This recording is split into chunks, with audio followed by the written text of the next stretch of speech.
Yo, blessed love. This is Marcus Garvey. It's time for the lions to tell their own story. See? God bless. Blessed love. Yes, Lion Voice Network. What are you waiting for? Come together, calling from near and far. Know who you are. What are you waiting for? Rally up, it takes the dust. What are you waiting for? Ancestors paved the way for us. Yes, I am Ketis Oyonde, asking, what are you waiting for to come together? The time has come for the lions to tell our own story. This is the Lion's Voice. African pride, root of all nations, boy. I tried with the lion, the Rastafari. Lion of it tried with lioness like I too. Empress on the front line, we need you. Well, this is Medicine, the steady one, and you are now tuned in to the Lion's Voice Network. What the lion fought for do? Scorch them. Roast and parch them. I will never stop, hail the Most High, and I will never stop, call Rastafari. Blessed love, this is Kushite representing for the Lion's Voice. We are here to tell our own story, Rastafari. The time has come for lions to tell our own story. Yes, you're listening to Lion's Voice. I is Ras hailing from the island of St. Croix. Yeah, man, bring it to your Rastafari vibes. Can you feel it? Rastafari. Babylon born when Rasta come together. Can you feel it? Rastafari. Because Babylon done when I and I come together. Look how we live together, look how we work together, Oh, Babylon done when Rasta come together. Hail I, Rastafari, His Majesty and Empress men and bless. Yeah man, hail from Ras Sam Collins, Rastafari, hail you. Aye. Empress man, alliance I oh, you're universally unfold, be told, Blessed love, this is Itege Idama, and it's time for the lioness and the lion's voices to be heard. This is the Lion's Voice, Rastafari. Greetings, this is Warrior King, and the time has come for the lions and the lioness to tell their own story. This is the Lion's Voice. Give thanks and praise for the wonderful blessing that's been poured on me. Give thanks and praise. Jah use I as an instrument to set the people free. Jah give her the powers to chant. Jah give her the powers to chant. Rastafari, the Lion's Voice. The fittest of the fittest shall survive. My people, open your eyes. Wake up. Blessed love, this is Queen Omega representing for all lions and lionesses. With the Lion's Voice, we come to tell our story. Rastafari, live it. Hey, the Lion's Voice, Rastafari. Yeah, David Dread of Steel Pulse, and I'm saying hail to Lion Voice because it's time that the lion have its voice, have its own story. Says I'm stepping out here, hear me now. Yeah, the lion's voice. Raw. I'm Nana Farika. The time has come for the lioness to tell her story from her viewpoint and tell the world who Queen Omega is. This is the Lion's Voice.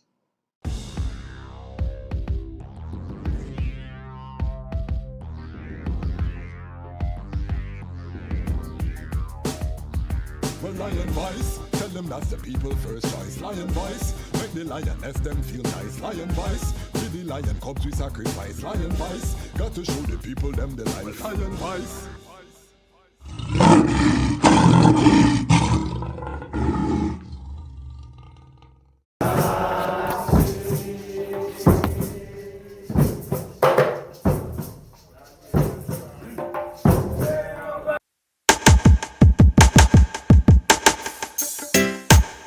Well, great is the Almighty, and greatly to be praised in the city of Haile Selassie I, the mountain of His holiness. Yeah, from Cape to Cairo, from Timbuktu to the Nile, you know, the whole entire continent. Beautiful for situation, the joy of the whole earth is Mount Zion, from Accra to Addis Ababa. Yes, it's beautiful continent, better control, mama. Very beautiful. From Cape to Cairo, from Timbuktu to the Nile, I smile. From I hear you call Mama Africa. Been so long since I see Mama. Father of Africa set the law. The lion come and dismantle Babylon flaw. We're gonna use solar energy, use sanity for the ecology. We utilizing green technology. We hailing Haile Selassie first without apology. And then we build the youth them economy. We dismantle Babylon monopoly. We teach the youth them how to live properly. Tell them make sure them got the title for them property.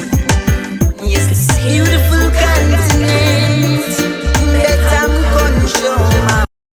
iRoots Records, an online shop for reggae and dub vinyl, CDs and Rastafari books. Rastafari owned and operated for over 15 years. We ship worldwide. We have many titles from Frontline Publications in stock. We have 50 plus Akabeka Midnight titles, which we believe is the most of any shop in the world.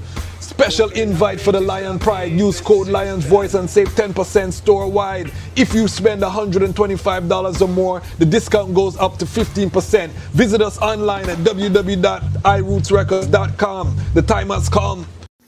321 Productions and RBG Alliance presents the 3rd annual Conscious Reggae Concert Family Unity Fest, featuring the Abyssinians, Aisha Bell, Mary Isaacs, Ragalux, I Brave, and many more at the Jammings in New Kingston. 2,500 pre-sold, 3,000 at the door. Children under 12 for free. Don't miss the Abyssinians live in Kingston, Jamaica. Can't be missed. History.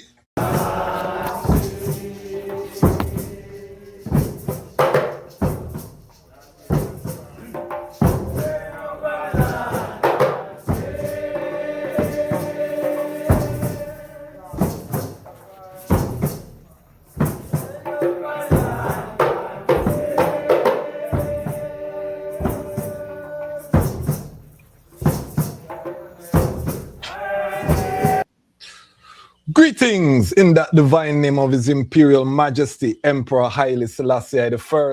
Glory and honor in the name of His chosen Queen, Empress Waziri Menen. My name is Kwasi Bansu, aka the Chazmach Kwasi, aka Ras Kwasi, aka the Reading Ras, aka the Pan-African Happy Man, creative industry attorney. I'm an author, I'm an artist, I'm an actionist, and right now I am the host of Lion Talk Live. Welcome to Lion Talk Live, and welcome to the Lion Voice Network, where the lions are telling our own story.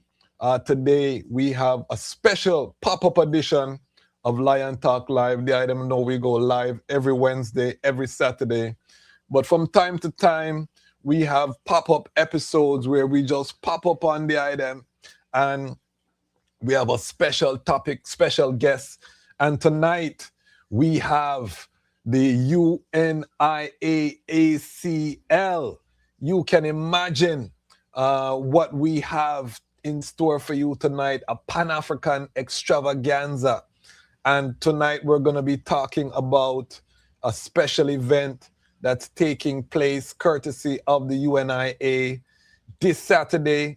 I have been booked for this event, so I'm partial but this event is going to be one of those you can't miss events. We're going to talk about it, African Liberation Day.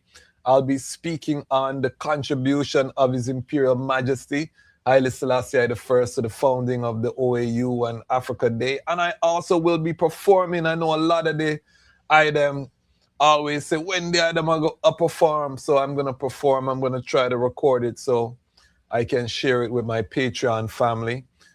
So this is a big event that's taking place.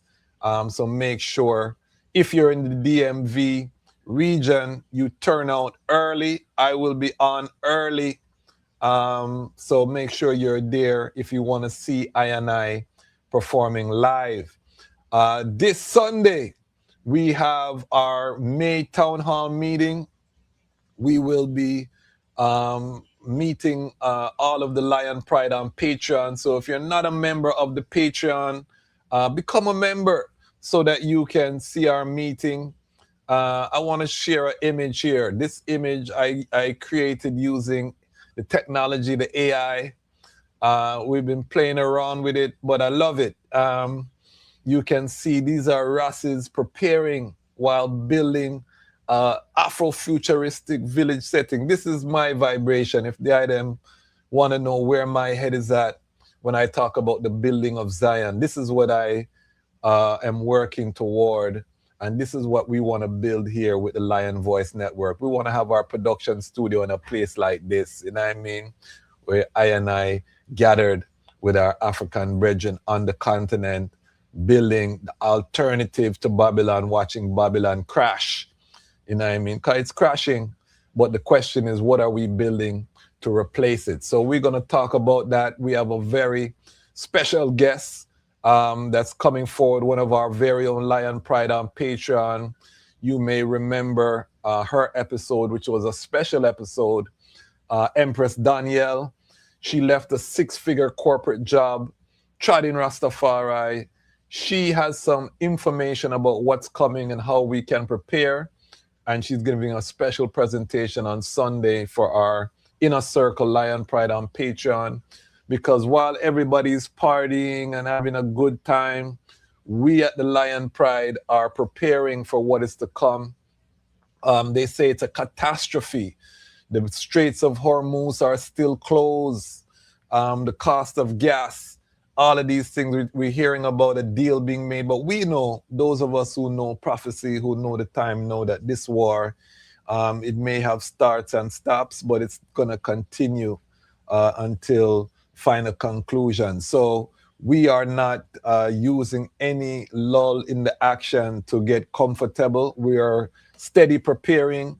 We've been stocking up on our dry goods. We've been making sure we get our act together. But there's other things that we can be doing, and our sister is going to be sharing with us. Because of some of the sensitive nature of the information, typically we record the town hall meetings to share with our wider Patreon, because you don't have to pay to join the Patreon. You can join our Patreon for free. So that just means that we have your email, you can get the newsletter, other things without being on YouTube. Because remember, we don't own YouTube. We don't own Patreon either, but Patreon is not as hard on the censorship that YouTube can be. So if you really support the movement, you really should be over on our Patreon. If you don't have any money, join as a free member, and you can upgrade later. But for those who are our monthly subscribers, you can join as little as $5. Those are the ones who have the access to our town hall meetings. And typically we record them and share them with the whole Patreon, but we've been requested not to record this because of some of the sensitive information that shall be shared. So if you want to see that, join. Also, we are right at 48 members in the Patreon. This is the closest that we've gotten to 50. We've been trying to get to 50 for over a year, and we're right at the door. I just need 2 more people to join the Patreon to push us over the edge. So we are right there, people. And when we get to 50, we're going to start our grant program. We're going to be doing micro grants to people doing positive works in the community. $100 every month. We're going to vote on it in our town hall meeting. And we're going to interview those people so we can highlight them. And as the channel grows, that grant amount will grow. So we're putting our money where our mouth is as Rastafari independent, non-aligned media. We always are asking our Lion Pride to feed the ecosystem. So we want to also feed the ecosystem as well as a collective.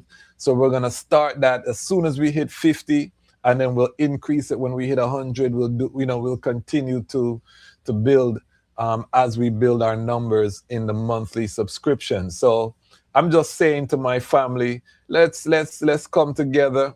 Self-funded media is the way to go. As the item know, I am an attorney, and when I look at all of the business models, the crowdfunding model is the one that gives you the most independence. So that's why we're building it that way. We also have commercial packages. You see, we have the Conscious Reggae Concert is our latest sponsor who has come on board. The Abyssinian are going to be performing in Kingston, Jamaica, and we're going to be pushing that event. We want to make sure that the item support this event. The Abyssinian, if you don't know the Abyssinian, Sata Masagana, one of the greatest reggae songs ever made, is the Abyssinian. One of my favorite songs in life, Shadrach, Meshach, and Abednego. Shadrach, Meshach, and Abednego. You know them song there? One of the greatest songs in creation. That song was sung by the Abyssinian. They haven't performed in Kingston, Jamaica in a while, and they will be there at the Conscious Reggae Concert. Make sure you get your tickets to see the Abyssinian live. Big up Ras Noah. I'm going to have him on as well for an interview. So make sure you support. And this is all about us creating our own Rastafari Pan-African ecosystem. And I'm going to make sure Noah gives a link so people who are not going to the concert physically can still donate, contribute. You know, we want to support our promoters, our Rastafari promoters who are spending from their pocket to bring conscious. This is a war. You know, they're pushing stripper culture. They're pushing badness. They're pushing all the negativity on our youths. And a lot of us complain about the content that is coming out in the music, but we're not funding the alternative. And the slackness, the loosey-goosey is being funded. The alcohol companies are funding the loosey-goosey. When a man like Noah has his show and he doesn't have alcohol, he can't get no sponsorship. So we have to step into the gap, the conscious people of the world. So this is a revolutionary channel, not just entertainment, but we are looking into the economics of our community and seeing how we can conquer Rabba Babylon. So join the Patreon. Join us on Sunday to start your preparation. I know a lot of the item DM Iman, tell I how you love the channel. The best way to support the channel if you love the content is becoming a member. And you can $5 a month, that's $1.25 every strong. You know what I mean? If you can't put $1.25 in your budget, I'm not gonna judge you. I refuse to judge you, but it look away. 72,000. We just hit 72,000 subscribers and we're struggling to hit 50. I don't take it personal because we have a culture that we're reshaping the culture where we expect things for free. We don't pay and then we don't have anything that we own. We don't have nothing powerful that we can use to propel us because we're not funding our liberation. We're talking about it, but we're not funding it. So we got to fund it. No one is coming to save us. And we don't want to be on YouTube forever. We want to build our own YouTube. We want to have our own platforms. And to do that, we got to fund it. We need satellites in the sky. Who's going to fund that? We need our own servers. Who's going to build out that infrastructure if we're not funding that infrastructure? So think about it, how you can support the Lion Voice Network as a monthly subscriber. Again, you can start at $5. We have a lot of people start at $5, and then when they get comfortable, they upgrade to $10 or $25. We got some people giving $50 a month. Whatever you're comfortable. We've had people at $80 a month. Whatever you're comfortable that fits your budget, from a mission supporter, $5 to, you know what I mean, Imperial Goody Yard. You have man like Ras Roots who drop $5 every time he come on a live. Whatever, wherever you fit in. And the other thing, I don't want us to leave Ras Roots by himself. Big up Ras Roots anyway there. Every episode he's supporting, but sometimes you probably feel lonely, like, you know what I mean, nobody else not dropping any funds. If you don't want to do the monthly subscription, you can do a super chat. There's a button above the comment section. You can give a donation during the episode. This is cooperative economics, so however you want to support the channel, support the channel. But we're going to keep doing it until we're trying to reach 100,000 subscribers this year. We're on track to do that. And it doesn't mean anything if we can't harness that collective power to fund the movement. So my dream, and then I'm going to bring the guests on and give thanks for your patience. My dream is that we have 50,000 people giving $10 to one of our guests, or each of our guests. Every time we bring on a guest, I want 50,000 people to give them $10, which is $500,000. Now we're funding a revolution. We're capitalizing businesses. We're changing lives. We're employing people within the ecosystem. And all it took from one person was $10. That's the power we have with the every mickle make a muckle philosophy and the 1-1 cocoa full basket strategy. We can do it, but we have to believe in ourselves. We have to fund ourselves. We can't look outside of ourselves for the solutions. And the UNIA is all about that. So this is why this episode is so special, because Marcus Garvey was all about that cooperative economics. And our panel today is a group of UNIA who have embodied the Marcus Garvey philosophy. Before I start, let me just big up Ras Lidge. When you see me sipping, you know, Ramia King Design, Rastafari Business. We live this 24/7. Big up yourself, Ras Lidge. Ramia King Design was our first sponsor. Rastafari brethren here locally. Big up yourself anyway you're there, Ras Lidge. And big up Frontline Books. Saturday, we will be going live with the legendary Ras Sekou Tafari. Stay tuned for that. Big up Wally King's Design, Brother Carl Philpotts, all of our supporters, our sponsors. Make sure you support them. iRoots Records. The first person who shows me that they purchased from iRoots Records, we're going to send them a surprise in North America. Make sure. But we want to make sure that all the people who spend money with us, that our audience is spending money with them. Ubuntu. Cooperative economics, we're about it.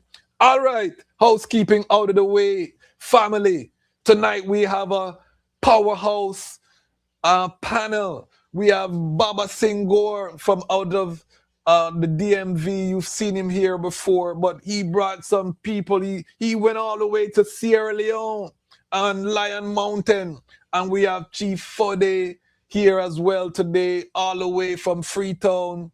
We also have Baba Mosi, one of our legendary elders here in the DMV as well. So help I to give a warm welcome, warm Lion Pride welcome to Baba Mosi,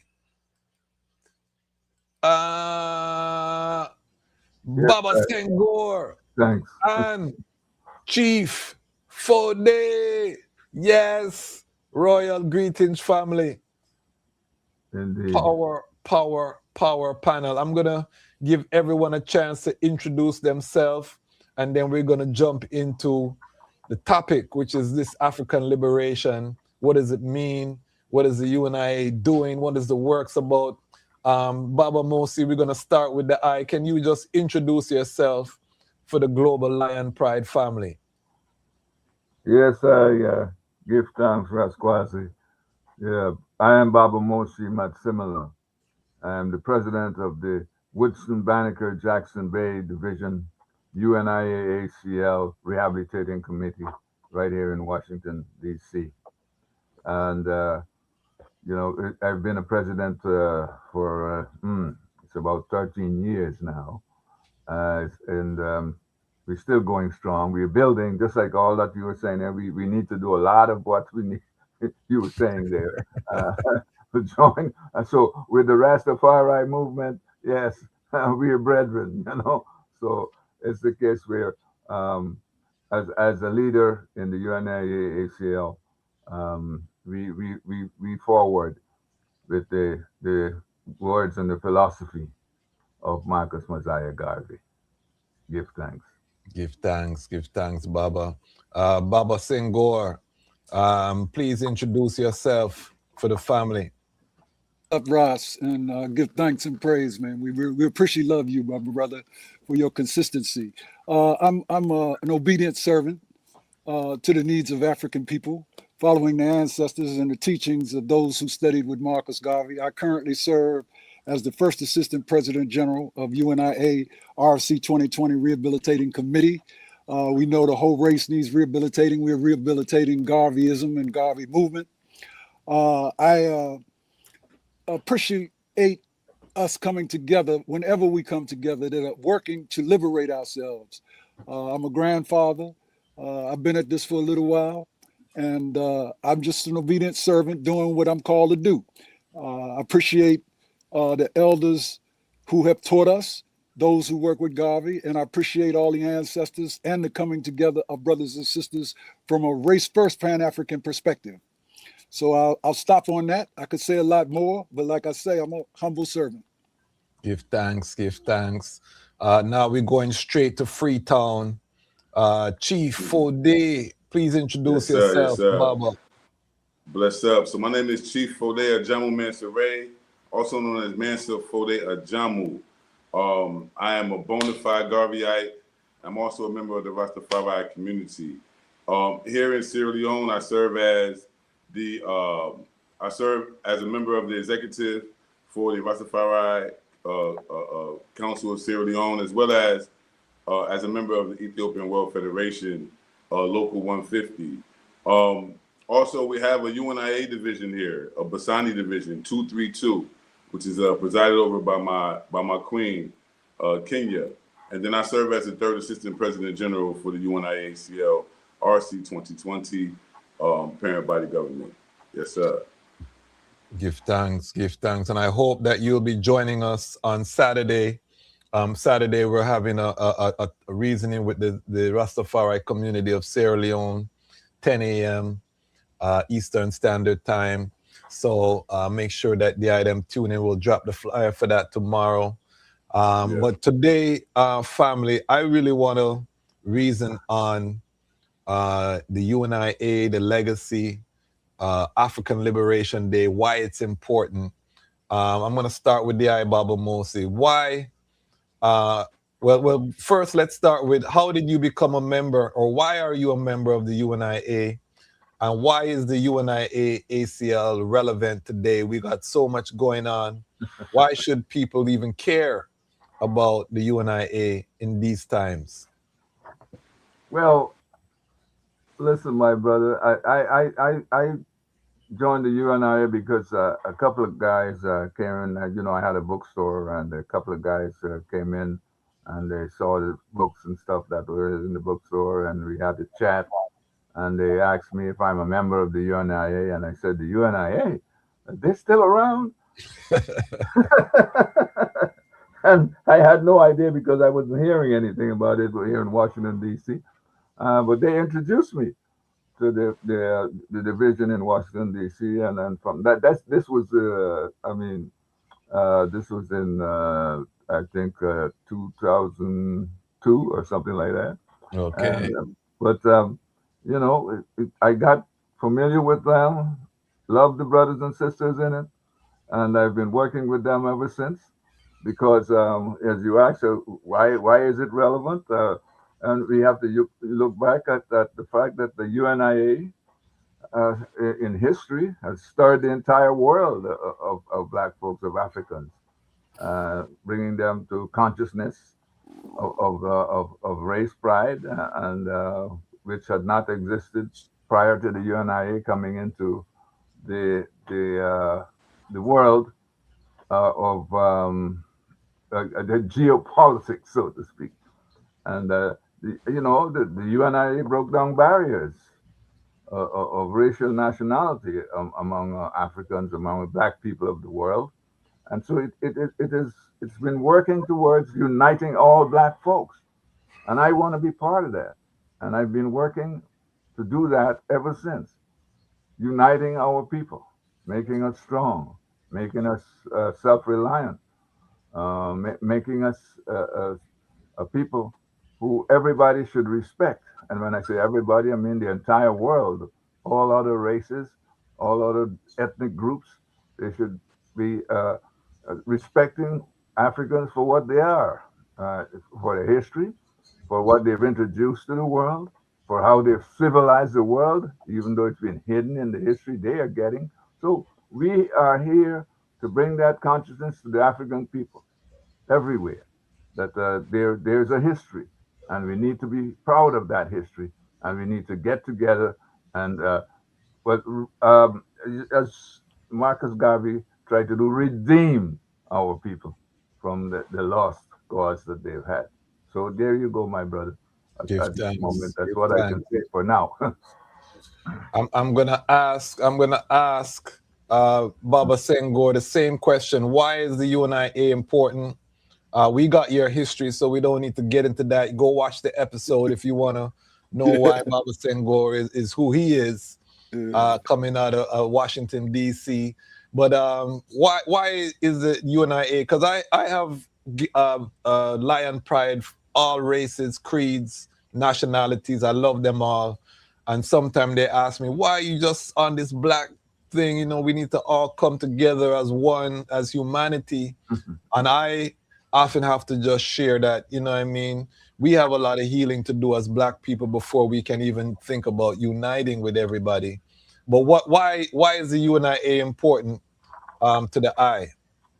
Well, you know, as you said, I'm not going to go all into the history because I go back to 1979, 1980 when I did join. But it's very important. I was already in the movement. I was fortunate to grow up in a family that was focused on building nation building. But when I found out the UNIA was alive, I quick joined it, and I learned within the UNIA from people who were taught by directly Marcus Garvey.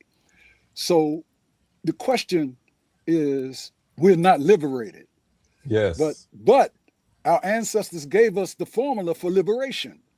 And sometimes we get caught up in a lot of things that are not relevant to our ancient history. So I am, being a historian, I've studied with Tony Martin, I've studied with Runoko Rashidi, who are all ancestors who showed me the importance of us following our calling. As Tony Browder says, and a whole lot of brothers and sisters, you know, we have to raise our consciousness to a level. So having grandchildren, having children, I wanted my children not just to be free, but to understand sovereignty. And Garvey gave us the black print. But even before Garvey was inspired by those who came before him. So I was inspired by people who walked with Garvey. And also, when I came into the UNIA, I saw self-reliance, nation building, direction, and a unified Africa for all Africans. So it's critically important for us to liberate the continent, to liberate Africans, because the whole world lives and exploits Africa and the riches of Africa. Without that, nobody would live. So in following my calling, I have to call to others as an obedient servant. I know we all come into consciousness different ways. So I'm just following my calling, and I know it's very important for us to follow our calling. And for those who know me, I've coined something that came to me by the ancestors called Blacktricity. Yes. And what I want to just clarify, Blacktricity is the source of all life. Everything, vegetation, everything has to have that spiritual Blacktricity to live.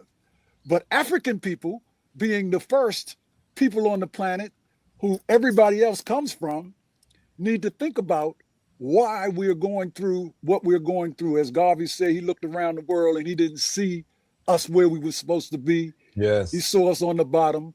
I saw the same thing.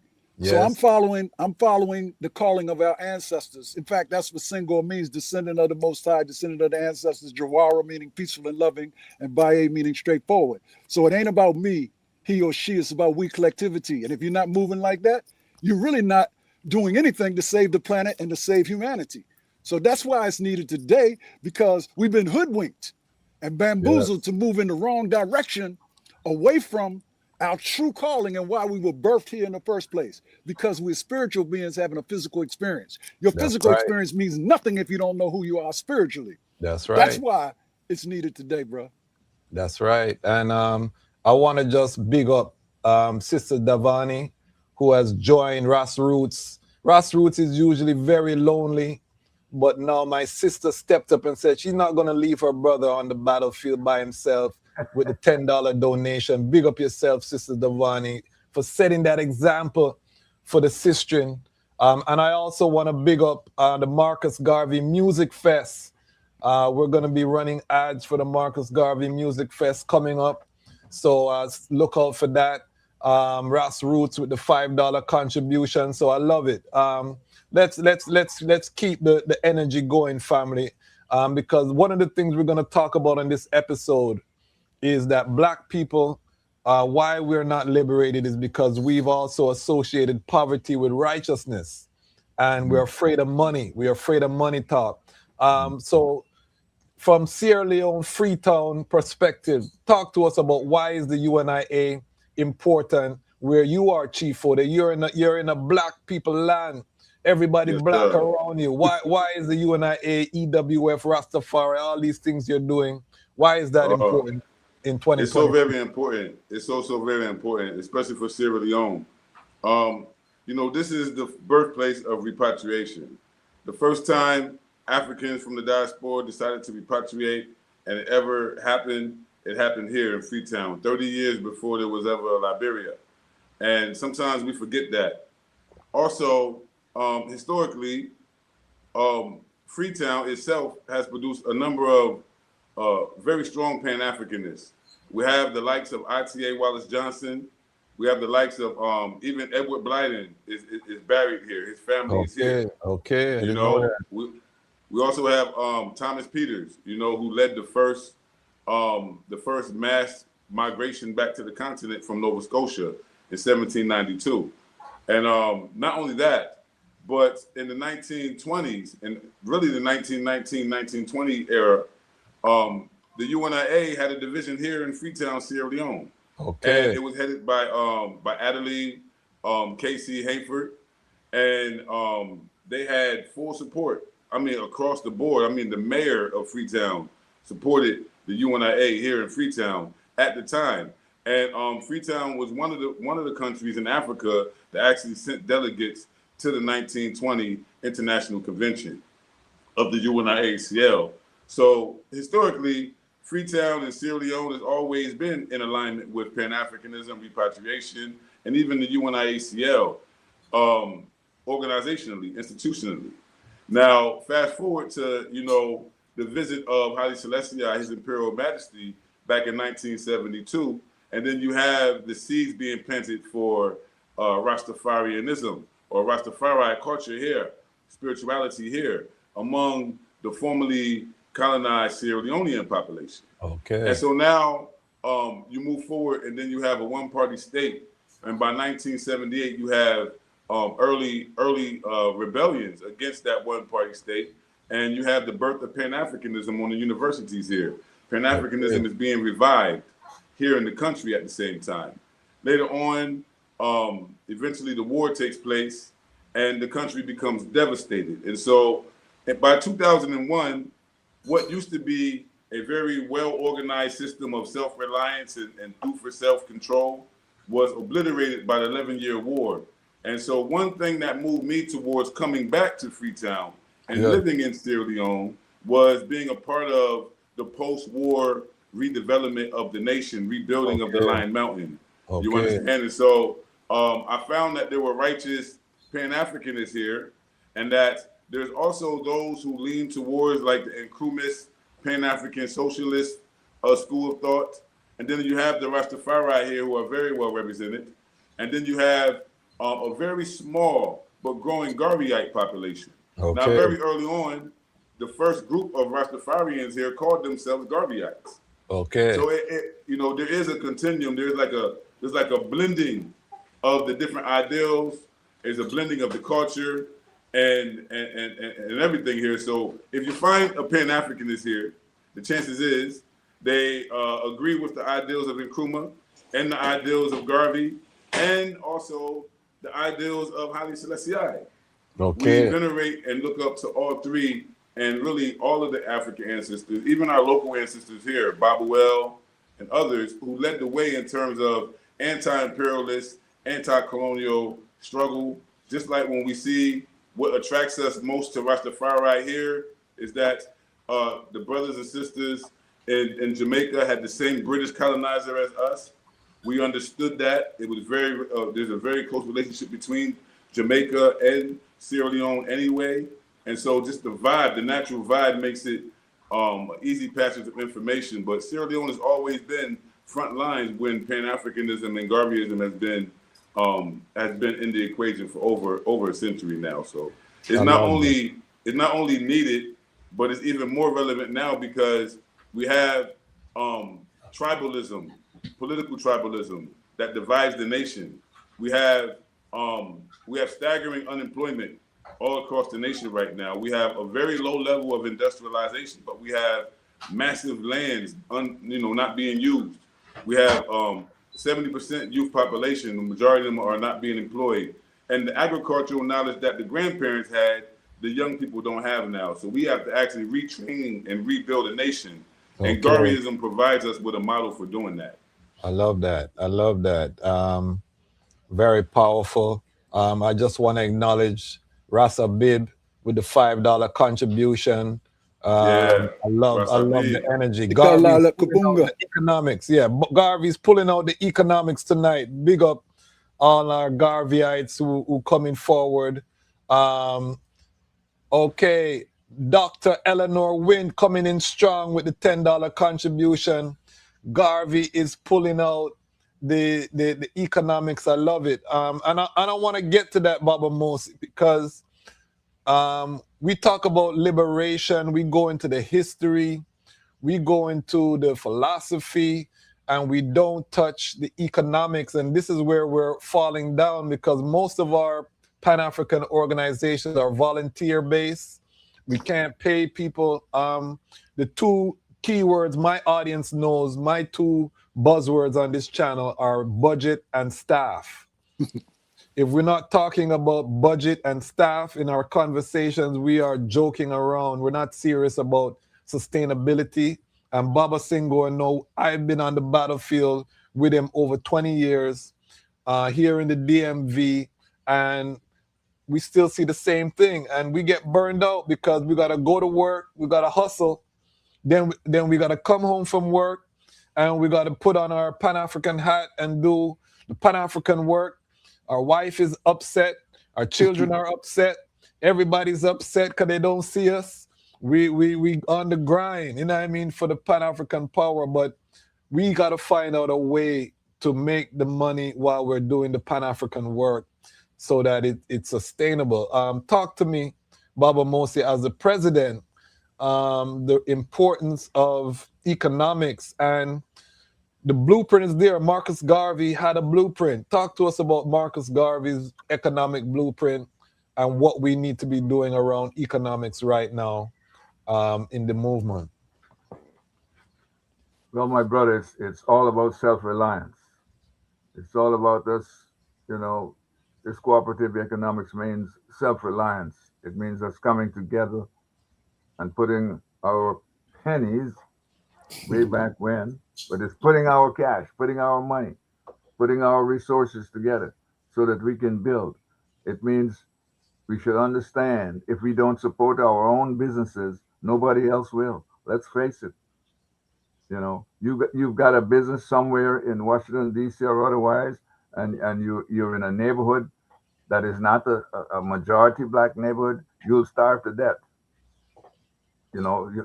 People do not come in and support when they know it's black owned, unless it's, I don't know, maybe a liquor store. Yes. You know, if it's black owned, people tend to, avoid you. And let's face it, we are in a situation where we don't control the supply chain. You know that term Yes. that they use these days. You're talking my language. We control none of the supply chains. So the goods and services that we have, it comes from within our community. It comes from us. We don't have those wholesale agencies that we can get the good price from the wholesaler.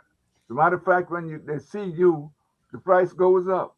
So it's very hard for you to compete within your community when you're faced with people who have the supply chain, the wholesalers and supply chain, they own and control it, and they're going to give their people a better deal than they'll give to you. How can you compete? So we have to make our people understand that despite the fact that our prices may be a little higher because we don't control the supply chain, that we need to understand, we need to have that consciousness that if we don't support our own, we are not supporting ourselves. It's very important for us to understand what self-reliance means. Self-reliance means not relying on anybody else but us. And one of the reasons why they came after Garvey historically is because he was teaching that. They were afraid that he was going to redeem the black man economically. He taught black folks here in the United States not to be afraid of opening their own businesses. Garvey is the first to start an important thing for children psychologically is to have a doll. They play with dolls and toys. UNIA started the first black doll factory, made black dolls for children to play with. They see the image of themselves.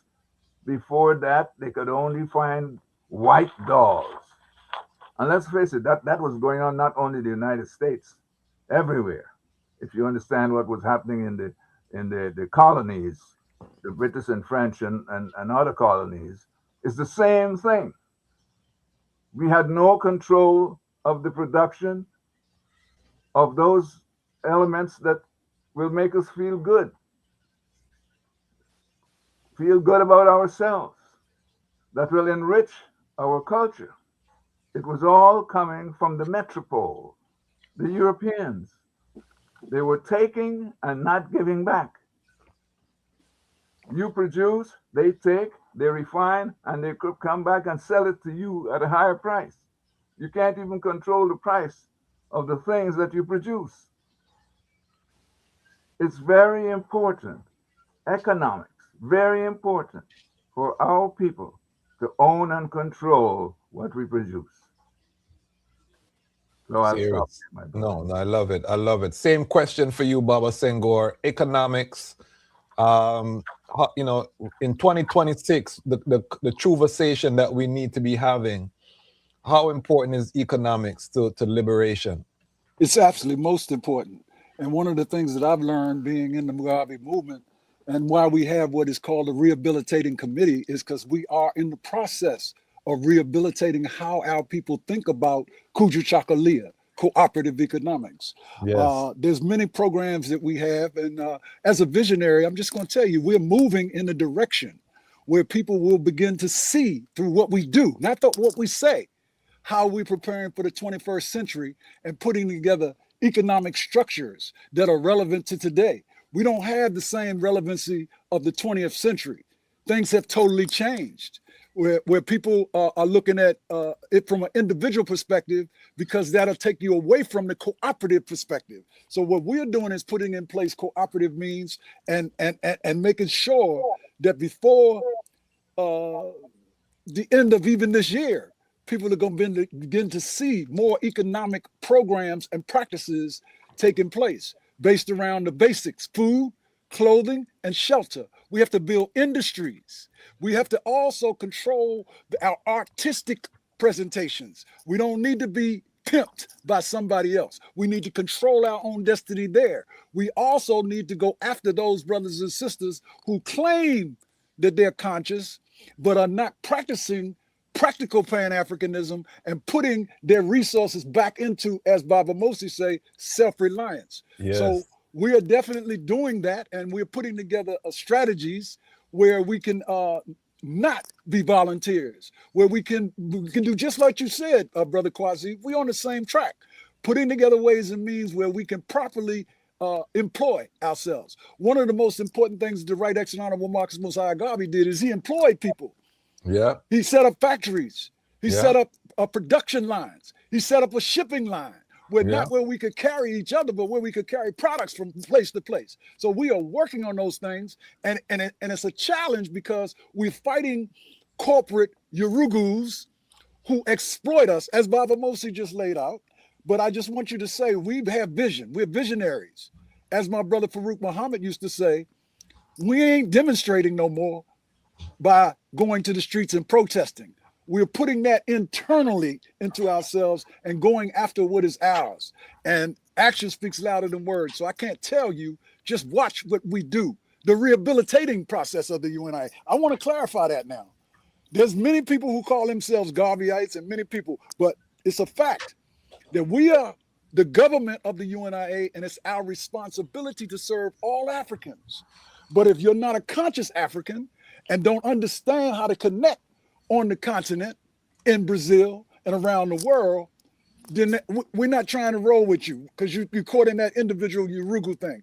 But what we are doing is establishing reputable working relationships with other institutions who understand nation building. And so before the year is out, you're going to see manifested something that came out of over 35 different groups around the country, or actually around the world, that are putting together a plan of action that can take us back to the power that we saw in the 60s. You know, at one time we were moving more with independent schools. We had the Council of Independent Black Institutions. So we got to educate our own selves. We have to employ our own selves. And that is the direction we're moving in, which is the direction the Right Excellent Marcus Mosi Garvey and Amy Jocks Garvey and all of those ancestors that went before us. Now, granted, we did get off track because, as I say, even those brothers and sisters who become conscious and lead institutions cannot utilize a Eurocentric or Urugu model, which is monopoly capitalism. It has to be a cooperative model and has to go back to Mobutu and the teachings of Mahat so that you understand it's okay to be wealthy, but you got to be wealthy, and know what to do with your wealth. And so if you're not putting your wealth into building nationhood, building nations, and controlling your own destiny and vision, then you're not on course. And that's very important. We're not talking about entrepreneurs. We're not talking about everybody just having a business. Your business is responsible to serve the Black African population at home and abroad. That's what the Rehabilitating Committee is working on. And I guarantee you, as a man of vision, that you will see it manifest. Chief Fode didn't drop out of the sky. Chief Fode was a Garveyite before he went back to Africa. There are a lot of young brothers and sisters that understand 21st century economic development. We ain't talking about just having money. We're talking about knowing how to use money, because the bottom line is you have to build positive structures that absolutely govern ourselves by being independent, meaning that we don't go to work for somebody else. We work and build for ourselves. And that is what we got to get back to. So the biggest problem that African people face, Garvey said, if they control your mind, you won't know how to control your behind.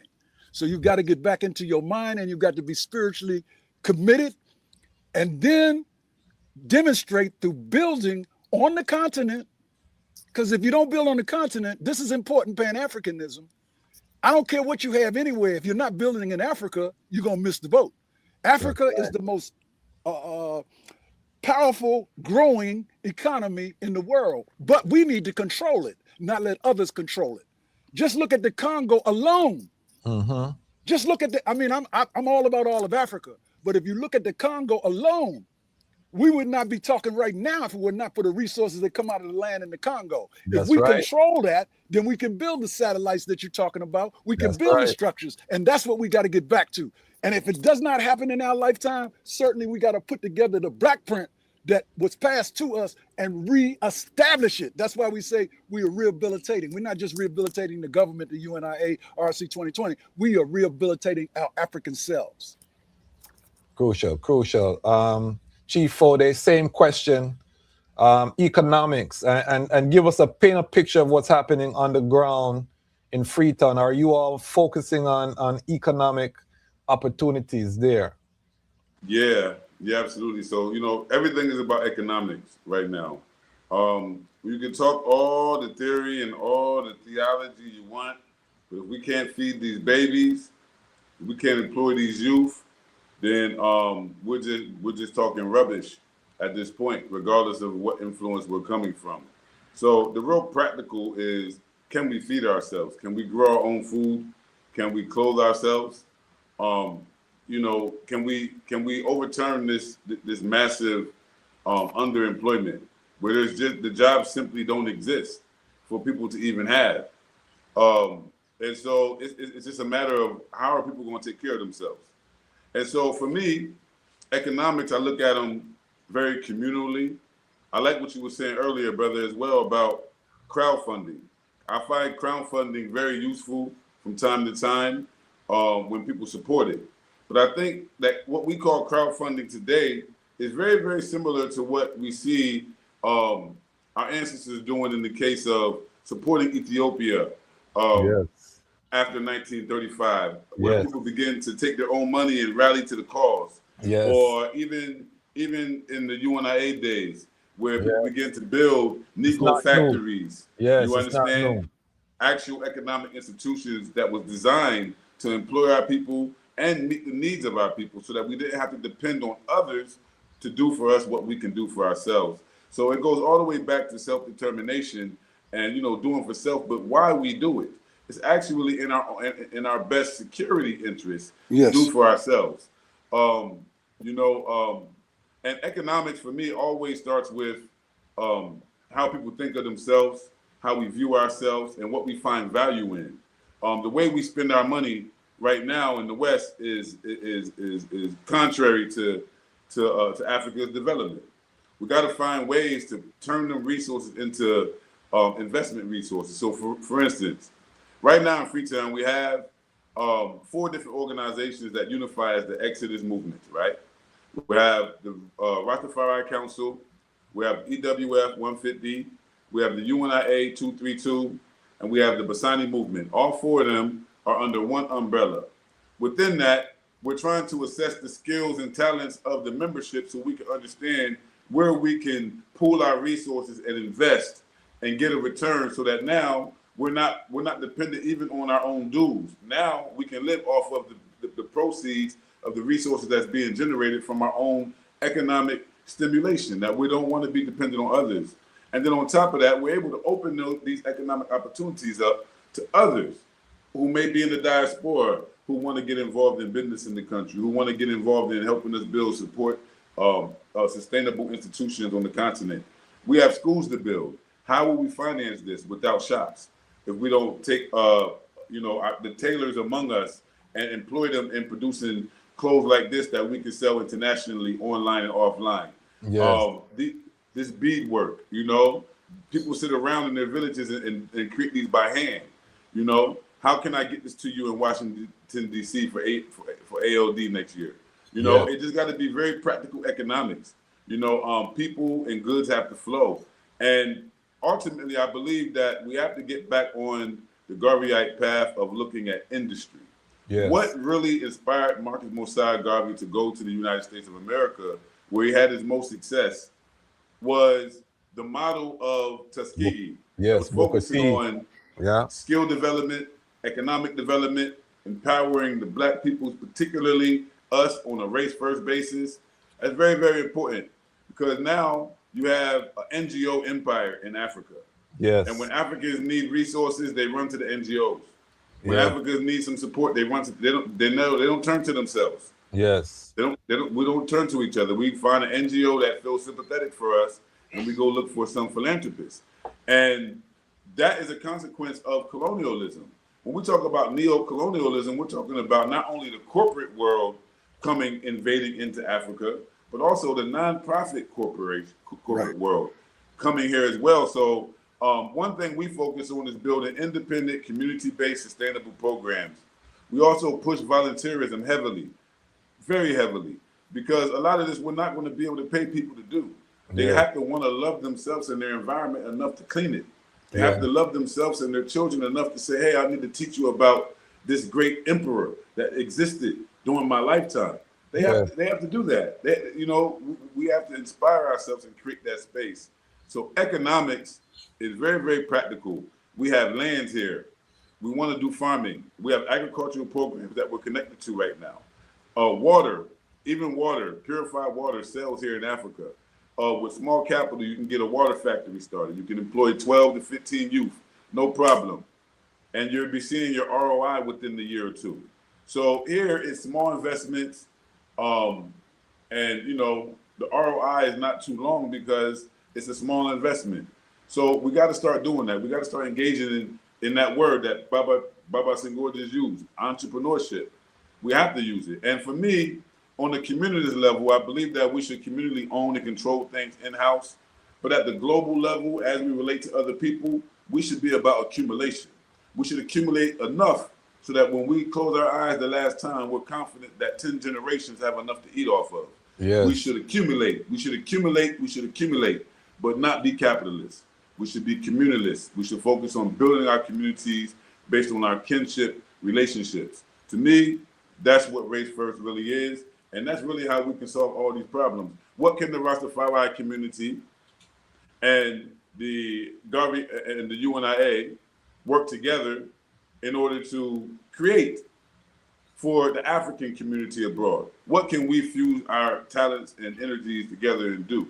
And that's really what I think it's about. That energy is very heavy here in Freetown right now because we're looking for options. It's like a laboratory almost. We're looking for the best fits, Give thanks, give thanks. And I want to big up Ras Super. David Sebastian says the motto is budget, staff and budget. Instead of all the posts, send money. And this brother here can say that because this is a brother who will send me a DM and just say, check your account. You know what I mean? And he's sending us strength. Big up Ras Super out of Trinidad and Tobago. I love it. This is the thing that I want to now address because we want this to be very relevant. Right now, we have a crisis developing in the Middle East. We have a potential land war in Europe that's going to be expanding. We're looking at the collapse of the global supply chain. They are prognosticating catastrophe for the African continent, just like they did with COVID. But I'm seeing a huge opportunity, because when the government largesse fails, this forces everybody to break, that mentality of everything you run to the government or you run to the NGO, when that's no longer an option. To me, for the Pan-African community, this moment is a huge opportunity for us to build these systems of self-reliance. Absolutely. I'm gonna go to the eye, Baba Mosi. How do you see the current moment that we're in, and how do we need to be preparing to take advantage of the collapse of the global supply chain, which they say that by June and July, we're going to start to feel the effects. We haven't felt the effects fully in America. The price of gas is being manipulated down. Right now, they're tapping into the strategic reserves in America, selling it under the market rate to keep the price down before the midterms. But they're saying that even that, the strategic reserves is going to run out, and we're going to be facing a sharp and dramatic increase in food costs. Some of the things are not going to be there. How do you see that we can use this opportunity, Baba Mosi, as the UNIA president? My brother, you hit the nail right on the head there. That's going to be driving what's happening in the future. And that is, we need to prepare for disaster. The disaster preparedness is what is needed in the African community. Let's face it. You mentioned the issue of war in the European community. Yes, but you said it may be coming to Africa. It's already there. What is happening in the war with Ukraine and Russia Yes. reverberates in Africa. Yes, it does. The French is bringing are paying mercenaries to operate in Africa because Yes. they want to continue to exploit Africa, and Russia is one of the places that it seems to be pushing the French out. So in Africa, there is war between Yes. Europeans. Yes. They want what we have in Africa. That's They right. want to continue to control it. Yes. For instance, France depends highly on nuclear power. Yep. And if you 80%, don't, I believe, of their energy comes from yeah, nuclear. yeah. Paris would be dark if it wasn't for nuclear power, and if it wasn't for what's coming out of Africa to make that nuclear power possible. So, excuse me, bro. Let me just turn this. Yeah. Yeah. So, um, you're right about one thing. Africa needs to be prepared. This Ebola thing that's happening here right now, we need to prepare everybody in Africa and elsewhere to expect certain things coming out of let's say Africa, but it's coming out of the works of Urugu. That's my belief. These Yes. things don't happen by accident. Yes. They do Biological not. warfare. Yes, we have, and to prepare for these eventualities, African people must continue to do one thing, as Chief Fode was saying, clean up their environment. It must be constantly taught or said to people that if you don't have a clean environment, you are therefore bringing disease into the environment. A clean environment, constantly keeping it clean, constantly using fresh water, constantly washing hands, constantly living in that being of cleanliness, and you will find that a lot of diseases wouldn't happen in Africa. We don't live in a confined space all the time. Africa is open air. Yes. We shouldn't be having these things happening. The COVID, a lot of times in Africa, there was no COVID vaccine in many of the countries, and they Yeah. weren't having the issues. That's right. So it's a case where we can listen. If we can only educate our people to rely on themselves and to be able to analyze what's happening coming out of the Urugu space, they will be able to defend themselves, maintain their sovereignty, because that is what it is all about. Sovereignty as a nation, as a people, in Africa especially, is what the European wants to destroy, because they can't do without the resources of Africa. If they keep you in confusion, if they keep you fighting against each other, if they keep destroying the unity of Africa, they will be able to continue to exploit Africa. Let's face it. The gold of Africa, especially all the minerals that go into producing electronic items, a lot of that is coming out of Africa. The rare earth and all that stuff. So we, as Africans, we need to understand that the opportunities here for us is to control our resources, do as they're doing in the Sahel states, making moves so that whatever is coming out of Africa, African people will benefit from it. Yes. We will profit from it. And not the profits are not going to just be going to Europeans or people outside of Africa. Because it's not just Europeans that are exploiting Africa. No. You know, Western Asia, with all Yes. that, you know, they're throwing up all kinds of skyscrapers and all kinds of stuff, attracting all kinds of heaps of people going there. And it's not just the oil or gas that's doing that. It's something that's fundamental for thousands of years. Gold. Yes. And they are exploiting African gold. They're taking it out in the raw form, refining it, and thus increasing the value of it. And they're benefiting. They're the ones who are profiting. So it needs to be changed. I have a question here. One of our regular guests here, recovering estuarian. He comes with a different name every episode. Big up yourself. He said, ask your guest if he believes that Russia is building African infrastructure and paying mercenaries to defend their investments because of altruistic purposes.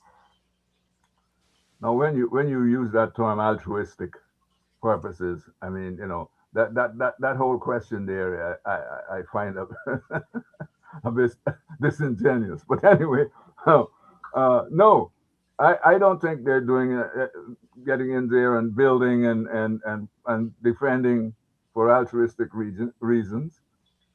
They want to keep the French and others out of Africa, just like the French want to keep them out of Africa. Because the French is supporting Ukraine. The French are putting arms in Ukraine. The French, for hundreds of years, have always wanted what the USSR and Russia has had, their resources, just like they want the resources of Africa. Russia and Africa are the two areas in the world today that's got more resources that's needed for the development of not just infrastructure, but let's say manufacturing industries in Europe. Germany is a basket case right now, but you don't hear about it. Why? Because they're not getting the resources out of Russia. And so they badly need to get rid of what Russia has as a government right now, because if they do, confusion will happen there, and just like it happened before when the Soviet Union fell, and they will get everything cheap. They depend on Russia falling to get all those resources coming out of Siberia and other parts of Russia, even the Arctic Circle. Russia controls a great part of it. There's a whole lot of resources there. Just like in Africa, Central Africa, the Sahel area, the Congo, the DRC, lots of resources that they depend on to continue to dominate the world because of their industries. So, you know, Russia isn't there for altruistic reasons. They're there, they're gaining. They're there for gold. They're there for gold especially. Because, you know, let's face it, the dollar may be losing its value. It may be losing its position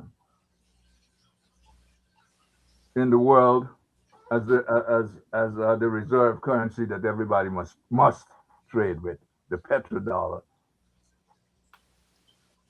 And so it's a fight going on, and we don't want those elephants to come trampling in on Africa. We just don't want it. They can keep it in Ukraine. They're all using Ukraine to beat up on Russia, because they know that if Russia gets into their countries, they can't defend themselves like they talk about. Russia is a nuclear power. So they got to keep this thing at a low level, this kind of fighting that's going on, so that keeping it going on will drain the resources of Russia or destroy them economically. Well, we have to wait and see. You know, what I'm saying here is about speculation, but I'm saying, yes, it's whatever they're doing, we in Africa, it will be affecting us, because we still depend on manufactured goods coming out of Europe. Well, now we've got China too, so, but yes, It's not altruistic. It's they're Yes. gaining from it, and at least they're building something. Okay. So Yes. okay, that's an answer to Yes. that question. And recovering estuarian, he answered the question, so I don't think he's pivoting. And I think he's saying what I've been saying is that we don't have any illusion that Russia is there for altruistic purpose. However, the reality of geopolitics, especially for African countries that don't have the resources, that you have to ally yourself with people where there's an overlapping interest, you know. Right. So Ibrahim Traore spoke about, prior to the deals that they did with Russia, when they were working with the French, that the Burkina Faso army, for example, had to borrow their weapons when they were fighting terrorism from neighboring countries. And oftentimes they wouldn't be able to retaliate from the terrorist strikes. It would be a month before they were even able to, you know, acquire the weapons and go on, you know, raids. So that's how France had them under the French rule, as opposed to allying with Russia, where Russia is providing them with drone, satellite planes, you know, modern technology and they're able, you know, you saw with this incursion from Mali, they were able to launch fighter jets and bomb the jihadist position. So it's two different types of relationships when you look at Russia, but that doesn't mean that we have an illusion that Russia is there because of charity. Russia is getting gold concessions. Russia is building nuclear power plants. They're getting contracts. They are extracting. The question is, what are we as Africans demanding in return for these relationships? And this is the same principle, because the same criticism was levied on His Imperial Majesty for working with the West and for working with the Soviet Union as well, and for working with China. And as a leader and a head of state, you don't have the luxury of being idealistic and saying, as Africans, we're just gonna go it alone. And remember that these are soldier-led revolutions. These are not the nobility that's rising up in these Sahel states. These are the soldiers who don't have access to capital in Europe, and they have to make alliances. So I hear what the eye is saying. The eye is always on the Russia watch, and I give thanks for your skepticism. And I think it's healthy, because I also don't think we can be idealistic and think that the Russians are our saviors and the Chinese are our saviors, because that is a recipe for disaster. You know what I mean? But we also have to be pragmatic and know that these leaders are doing what they have to do in this time to lift themselves from the situation they found themselves in after independence with these neo-colonialistic structures. And one of the things, and I'm coming to the eye, Baba Senghor, for the same question. Well, I wanted to speak a little bit more on African Liberation Day, yes, if I could, yes, because you know, I appreciate the reasoning, but we gotta be self-reliant, because I follow the line of Dr. John Henry Clark, but I'm not going to go deep into that, because we don't have no friends outside of our race, and I'm not going to go into that. But I want to talk about African Liberation Day coming up on the 30th, if I could, Ras. Yes, please go ahead. Because we have a tremendous lineup. And the reasoning that we're taking place right now, we need to come together and reason about what we're going to do. Because as Babylon falls, as Urugus go to war with each other, Garvey projected it as, when they fight, let them fight. We need to build. And I just want to stay focused on us building. African Liberation Day, sponsored by the Woodson Banneker Jackson Bay Division 330, government of the UNIA-ACL RC 2020, is hosting African Liberation Day this 30th. Coming this Saturday. We have tremendous speakers that have tremendous knowledge about how we can get back on track of building for ourselves and address the issue of all the Urugu oppressors around the world. Brother Lufindi Yannick Coco Rashan is going to be with us. Eugenia Charles is going to be with us. Our good brother Ross Carl Philpotts is going to be with us, who many should know his work, and he's involved with quite a bit of work building in Ethiopia and Sashimani. Baba Mosi Matsimela will be there, and a lot of the discussion that we have in Africa and the DMV, you can have direct reasoning with Baba there. And then we also have Queen Wolette Netfa, who is also an active member of not only a Rastafari community, but also of the division that's hosting this. Brother Paul Pumphrey, who works with the Friends of the Congo and many other things. Baba Imhotep Fati, who comes out of the PLM out of Baltimore, is going to be with us, and they're doing great nation building work with our youth, our children, educating them on how to move forward. And then Dr. Ngozi Marsha Coleman Adebayo, myself, Brother Senghor, I'll be there. Netfa Friedman will be there. Brother Robert Stumblefield, who will be there, who's building a Black United Front in Montgomery County, and involved with quite a few other things with young brothers and sisters. Ras Kwazi Bunza, that brother's going to be with us too. Yes, and he's not only going to be a speaker, he's going to be a presenter with us. And then the African Diaspora Ancestral Commemoration Institute is always with us. Martha Peterson is going to be with us. The Odd Fellows Lodge in Sandy Spring, at the Sandy Spring Slave Museum and Art Gallery will be with us. And by the way, they're tied to where we're going to be, the Grand United Order of Odd Fellows Lodge, which is a great area in Sandy Springs. And if you don't know the history of Sandy Springs, you need to come learn about the African history of Sandy Springs. Also, Eyewitness is going to be with us. Yes. And we have a tremendous DJ Ross Blank is going to be with us all day. And our brother, the Rego Master, Ross Ledge, is going to be with us. All and right. He's going to be dropping some heavy vibes. Nice. I see him as my spiritual son in the DC area. And then the Nabenge drummers are going to be with us. And then the Caribbean dance traditions are going to do some things. And then Evergreen Productions, who Baba Mosi is a full-time member with. And spoken word Danny Queen is going to be with us. And it's going to be an African marketplace, food and drink and sales, plus much, much more. It's going to be held at the Grand United Order of Odd Fellows Lodge, number 6430 at 1308 Olney Sandy Spring Road, Sandy Spring, Maryland. And that's very, very important. As I say, the history of Sandy Spring, for those in the DMV, they need to know it because a lot of people don't know. We have a so-called museum out there, a slave museum and art gallery. And you can learn a lot about the history of African people in Sandy Spring. It's going to take place from 1 p.m. to 6 p.m. We have a host of vendors that are going to be there. And economically speaking, we have a very, very economical price for our vendors. Sometimes people charge vendors so much they don't even get to make their money back. That ain't how we roll. And then we also going to have food vendors. And then you can also call 301-802-4022 for more information. Or if you want to try to come on board the VIN, we still got vendor space. And you can go to UNIA-Division330.org and get more details. Or you can go to the parent body division, UNIA-ACL RC2020.com. And I say this because we have to liberate our minds. And, all the discussion that we're having is very relevant, but it's extremely important to know that we ain't liberated yet.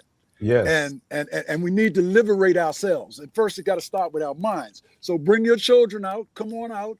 We decided, DC has a long history of African Liberation Days, but we saw a void, and we decided to partner with the Rastafari community and the lodge and to make this thing an opportunity to re-establish the purpose of African Liberation Day. And keeping with what Chief Fode was doing in Africa, they had Liberation Day. We've had Liberation Days online, but it's important for us to recognize we need to work towards liberation every day. And I'm a Garveyite that believe man and woman can do what man and woman have done. And I understand all the oppression that we are faced with. But I believe, as the Right Excellent Honorable Marcus Mosiah Garvey said, check him in the whirlwind. So I say, Chika la Kamunga, which means we are the eye of the whirlwind. And let's don't just look at all the problems. If you ain't trying to solve the problems, they're going to be problems. But we can solve any problem that we confronted with because we are the first human beings on the planet. And it's no way that we cannot survive whatever's coming at us, and there's no way that we cannot build an opportunity for us to move forward. So I say, stand firm, brothers and sisters. Don't be afraid. Just be clear. The Most High and our ancestors got this. We need to get with it. And we need to understand that we are going to win. We're not going to lose. Believe me, we're going to win. And it starts with us building, because as we build, Babylon will crumble. As we build, nationhood, that's critical. So I just say, up you mighty race. Don't be content with the food of chickens. We can rise up our wings and fly. We can do anything. We can do anything that has to be done. And we're doing it.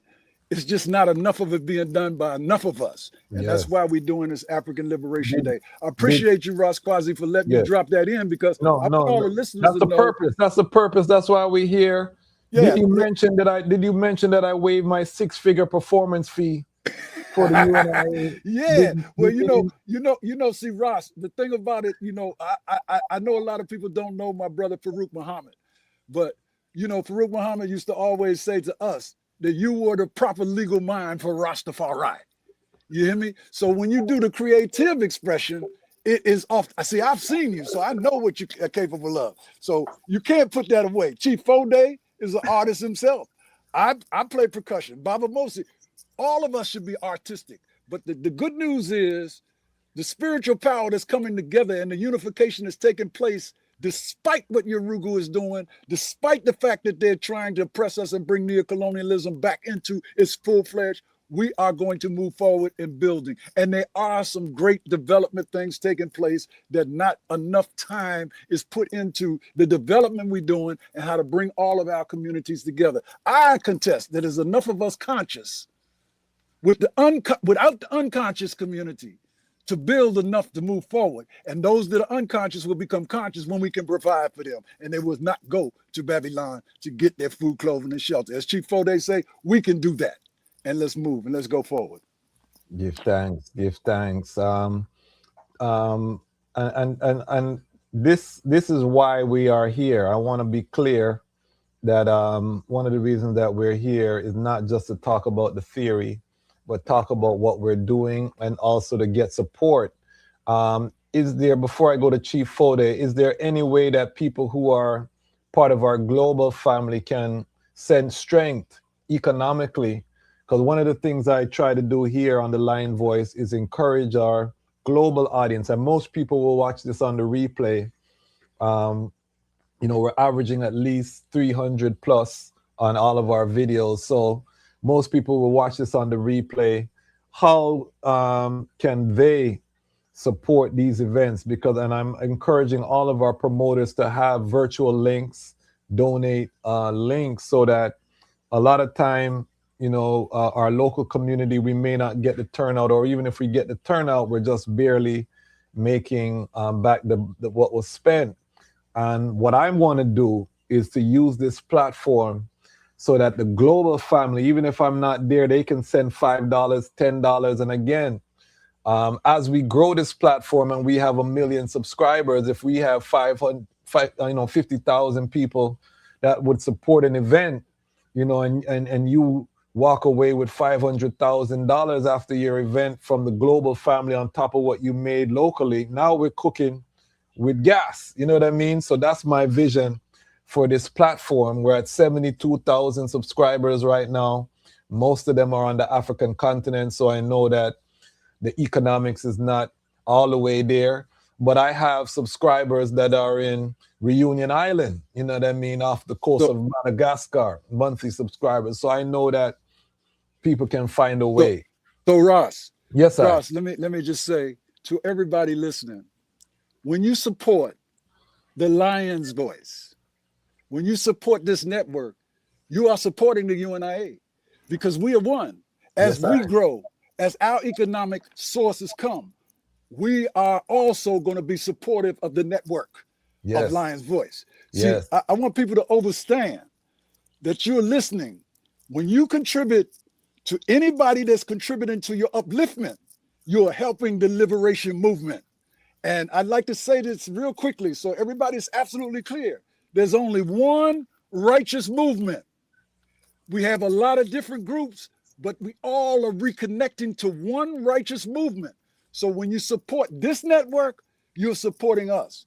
And when you support us, you're supporting this network, because we want to make sure, and I know Chief Foday knows exactly what I'm talking about, because when Chief Foday first established the Black Star Action Network, he traveled and did works in the United States. And he went forward into Africa as a repatriate, but he continued to build as an organizer. And that's what we all have to do. So whenever you support anybody that is supporting the upliftment of our people, you're supporting that one movement. So I want to encourage people, Ras, to send funds in. And I'm going to do my share. I want everybody to hear this. All UNIA members and all Garveyites to do their share, because it's one movement. And as the one movement grows, it's going to help all of us grow. So I just want to make that clear. And I want to second that, because next year I want to be able to come on board as a sponsor for this event, and not just as a media sponsor, but as be able to write a check, you know, to sponsor and to be able to get some footage that we can show to our global audience. That's one of the powers of Rastafari independent non-aligned media. When you have media houses that have economic strength, then they can sponsor our events. We can be there on the ground. We can send a correspondent there to make sure we're covering it. And it's a win-win situation, because we get the content, they get the resources, and that's how we build our ecosystem. So the elder is right. Ras Roots heard your cry. Ras Roots sending another $5. Ras Roots is at $10. Ras Roots is a super Lion Pride member. You know what I mean? I can't give enough gratitude to Ras Roots. And I give thanks to everyone who joined him today. Usually he's by himself. But today we had many people stepping up. I want to see more contributions coming in. Again, as the elder said, we are one. And you see the type of guests that we bring here. Everyone is official. We don't bring anyone who's not doing work. You can't come on this platform. I am a Chaz match, which means the commander of the gate. I'm a gatekeeper, and I unapologetic. You know what I mean? We don't let no trash on this platform. It's all people who are doing work on the ground. And that leads me to the Chief Foday. What works are you doing on the ground? How can people support what you're doing and what's happening in Sierra Leone? I love the idea of the water, because water security is crucial. And I want to see a budget of that, because that's something I'm interested in helping the item to find capital to finance, because those are the type of projects in Africa that we need: water, farming, agriculture. To me, the base of our movement has to be agriculture and water security. Because if we can't feed ourselves and we can't have water, then what are we doing? You know, we can't talk about Julius Nyeri and our bellies is empty. You know what I mean? We can't talk about His Majesty and we can't feed ourselves. The movement lasts 2 days and we're dead. You know what I mean? So we got to start with agriculture as the foundation of our economics, and then we go to post-harvest, refrigeration, storage. Those are the kind of investments I think we need to be really thinking about, because a lot of spoilage, you know, we do these farming projects, but then how do we store and add value to the products so that they're shelf stable, we can ship them out and get value added. So Chief Foday, I'm letting you know we're expecting to see a budget the next time not the next time, because we want you on Saturday, but the next time after Saturday that we have you on this platform, I want to see a budget for that water project, because I love that. We need water. But talk to us about how we can support the item. Yeah, man. So, you know, we have a lot of things going on right now. We have programs that are designed to be economic stimulus.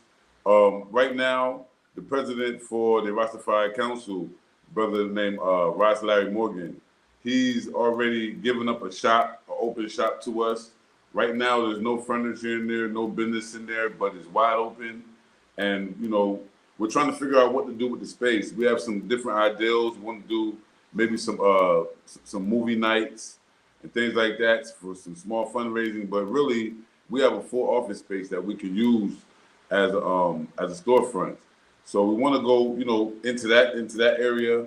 Recently, we had a arts and culture program where one of our young Ras, brother named Ras Cross, he has a lot of cultural art skills, and he makes like handbags and different jewelry. He makes like the hats, and he makes a lot of different things with his hands. And so now we're trying to teach people to produce what he does, so we can start producing for actual customers abroad that will want to buy and invest into these things. One of the items they have is they take coconut shells and turn them into like bags. You carry them around your neck, but it's actual coconut shell that they convert it into a bag. They paint on it. Sometimes it has, a Rastafari message on it. Sometimes it's a regular little message depending on what you want. And so all these little cultural arts, they also serve as economic stimulus, especially with tourists, people who travel here. They often want something they can take with them, of some unique value. And, so we're able to do that as well. The water, like you were saying, I believe Ras Culture, Muhammad, already has a budget for the water program. From the last time I had spoke to him about it, he had already been developing like the executive summary and things like that. So I believe there is a budget already developed for that. I'll check into it and get back with you, Ras. But yeah, also, for myself, I've been involved in tourism here. Tourism is a big market.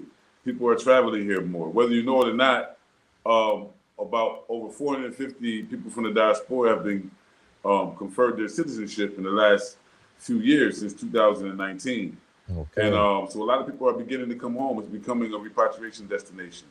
With repatriation comes investment. Now, to be honest with you, we have to kind of create the kind of investment environment that we need here, because the diaspora is new here. For instance, in a whole year, we might get 100,000 visitors here in Sierra Leone. But in Ghana, they get 150,000 visitors every month. So the traffic and the amount of people going back and forth and the amount of business that can be done is completely off balance. Yes. And we can get that kind of attention coming towards Liberia, towards Sierra Leone, Guinea, where we have a vast amount of raw of materials of value. Then we can even out the attention that we give even to these African marketplaces. So we have that. And lastly, another economic vehicle that the late Father Elijah, the brother who actually co-founded the UNIA division here with us. He's the founder of the Rastafari Council, Culture Radio 104.5, and Negroes Nagas Complex. He passed away last year in August. Very, very good brother, close friend of mine. And he had developed what was called From Waste to Wealth, a project to which the goal was to go and take things that we typically would, throw away to waste, and then convert it into something that we can turn into some wealth. And so he began to do creating coal. So he was taking I think it was palm kernels, the end of the palm kernels after it's used from the palm oil production. Then we take the last kernels and use them as the basis for producing organic coal. And so that business has been stopped for some time, but it's those kind of businesses that we believe have the most potential. Now, the farming is also something that we can go into. Farming here is something that I've done over the years. We have a program called the Tools and Seeds program. We've done farming in a number of chiefdoms, and it typically goes along the lines of us going in to support the community in doing some collective farming, and then also in return, they open up space for us to engage in some commercial farming. So this is how we acquire the land for use to be able to produce what we need to take to the market. And then there's a whole process within that. When you clear land, sometimes they burn coal. After they burn coal from clearing the land, they they gate it, they wrap it up, and then open it up to like horticulture, different types of agriculture in one space. So there's a lot of areas we can go into in terms of just like business engagement. Transportation is also an area where money can be made.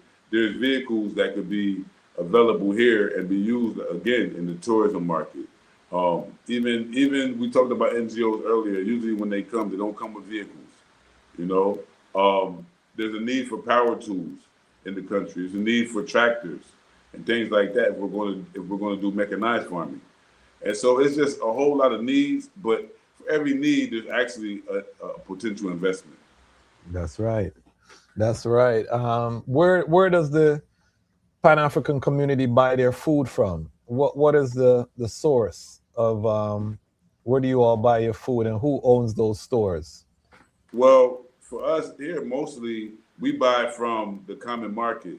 There is not like a centralized economic food supply here for us. This is some of the things that we've been really trying to figure out how best we can do them as well, because you can go into the interior and buy food like rice and maybe cassava leaf, very, very cheap compared to how much they sell it to us in Freetown. And so one of the things we wanted to do was kind of minimize the cost of food supply, how much it costs to eat every day. By going up line and making those kind of connections with the indigenous farmers, where we can start buying bulk food. And just like you were saying, storing it. You know, what about refrigeration? We have, in Freetown, we have a lot of fishing communities. But how much refrigeration do we have available, right? And so there's so much that we can do here with the right kind of investment. But for me, I believe that the first thing to do is to get more people traveling to Sierra Leone, get more people coming here. And so even the UNIA right now, we're looking to host our HEC here next year. Our High Executive Council meeting will be in Freetown, Sierra Leone, because it's time to begin to return to this source as well and find out how best we can match with the local economy and come up with some answers. Like I said, for every problem, for every issue of underdevelopment, it is an opportunity for collaboration with local investors and local partners to try to come to a profitable solution. Not a solution that would be based only on making profits, but will also have the humanistic aspect of it, of serving the communities. They have what they call corporate social responsibility. Yes, you can have your company, you can do your business, but also be mindful of the community that you're doing business in, and carry a high moral and ethical practice. Give back, Yes, definitely. And we're gonna have to talk about the integration discussion at some point, because we see in Ghana now there's that tension between the diaspora coming back. The prices are shooting up. Local Ghanaians can't afford anything in their city anymore. Yeah. I'm looking at prices in Ghana because I have land in Ghana. I'm building in Ghana, and I'm seeing U.S. prices for real estate. You know what I mean? And I'm not talking about Alabama U.S. prices. I'm talking about D.C., New York, Manhattan prices in Accra. So I can only imagine for a local Ghanaian professional who's making local salary, you know what I mean? How do you even buy a property in your city that you grew up in? You know what I mean? But the good thing about that, though, to your point, Chief Fode, is that that's going to start making people travel to other West African countries. So I think some of that Ghana traffic is going to start going to Gambia, going to Sierra Leone, going to other places as Ghana prices, are just untenable for the diaspora. So I think the Most High plan is working. I want to big up Queen Mother Moses checking in. Great works being done in Sierra Leone with Chief Zamansa Fode and his Queen Kenya. Queen Mother Moses, one of our great supporters. Big up yourself, Queen Mother Moses. I'm coming forward to the eye, Baba Mosi. Just in terms of as we wrap up the panel, talk to us about big picture. Where do we go? I want to leave our audience with practical steps, because we get very theoretical, but we want to now leave people with some action. We got a lot of Garveyites on the watching live, and if you're watching live, big up yourself. If you're watching on the replay, big up yourself. But I want to leave the Lion Pride, because this is a very advanced audience. If they're on this channel early before we hit 100,000 subscribers, that means they're on the pulse. They on it. So how can we give some practical steps in terms of the next steps for Pan-African? Because I think this is we're at a crossroad right now. The theory part of the movement is about to die. You know what I mean? We got a lot of weekend Pan-Africanists. We got a lot of prognosticators who love to prognosticate and give you all of the idealism and the pie in the sky. I think that's about to die. I think the real is we're coming into where things are going to get very real, very quick. What are the practical steps, Baba Mosi, that we can give to our Garveyite family right now to put us on the right path?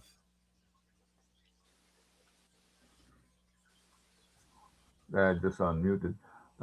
First of all, I think the word unity should be clearly stuck in our heads, in our minds. Unity and respect for each other. Because I think one of the problems we have is not respecting each other.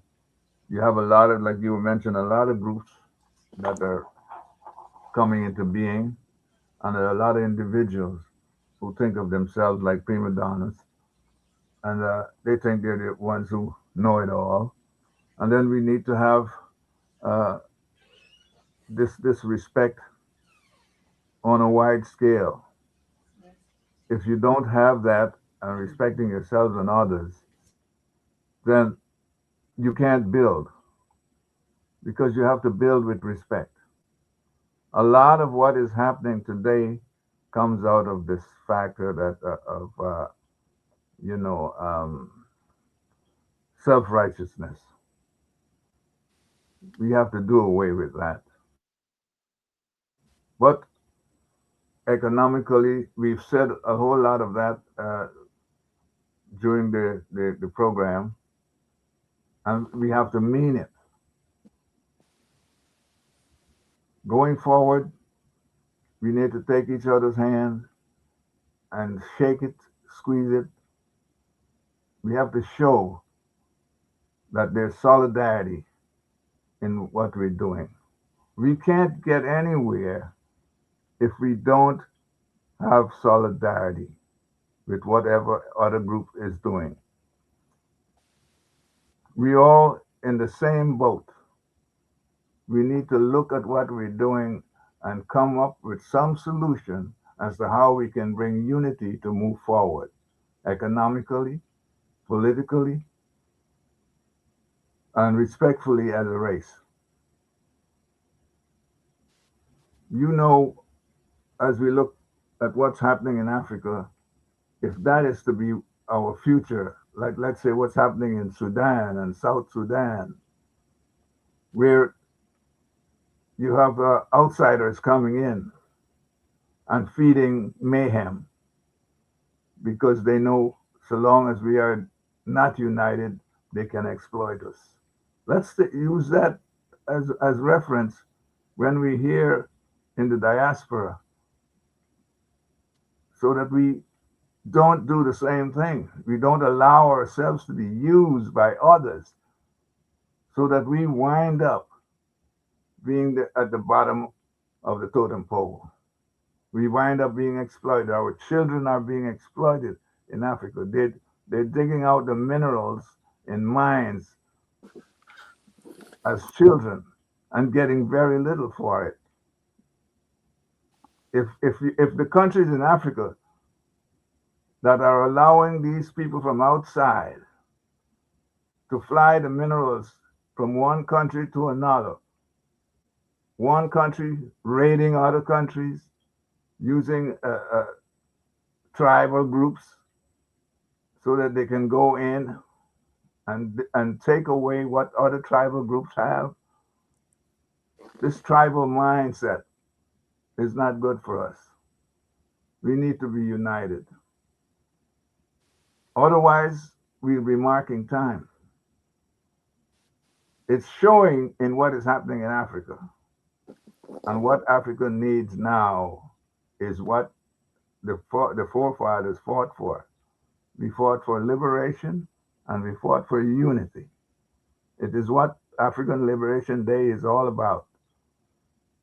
It's what, Kwame Nkrumah, it's what Selassie I, it's what a whole lot, lots of names out there for the freedom fighters from, the whole of Africa, Mozambique, Angola, even Kenya, Tanzania, all these places where you had to fight these colonialists so that you can get, sovereignty for where you are as a community. And yet somehow we allow people to come in and create mayhem by buying off others, by influencing people with money to attack each other. It's no good. It's up to us, Pasquazi, the Garveyites, the Rastafari, to show some of that unity as well, because we can't just talk about unity and not be practical about it. That's right. So in that way, I'm saying that moving forward, we have to have a new paradigm, unity in the community. So I want to thank you for having us on, my brother. It's been a pleasure. And I'm leaving this program with a lot of thoughts. I have to now regroup. I see you doing. We don't play over here. We don't play over here on the Lion Voice. We get to it. We get to it. I'm seeing stuff streaming on your screen, and I'm saying, why don't I have this on our screens in our program? Yeah, you're doing something, my brother. I'm gonna have to knock on your door, tap on your phone, do say, hey, we gotta get here. But I'm glad for what you're doing, because you're showing us that, reaching out to the community is something that's really essential if we are to build. I'm watching how the Rastafari, UNIA, you name it, all Africans need to come together if we're going to keep Urugu out of our minds. When I say minds, I mean our mineral areas where they're mining. Keep them away from our resources so that we can use those resources to build our future. And I thank you. That's why I say that Rastafari independent, non-aligned media, we have to be strongly Pan-African.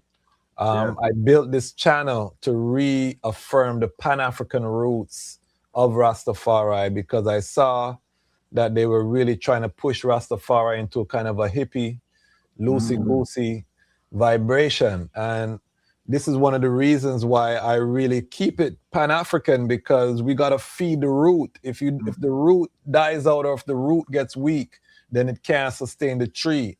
And the root of Rastafari is Pan-African. It is Garvey. It is all of these things that we talk about. So this is one of the reasons why I took this approach. It's not for economics, because this is the worst economic plan.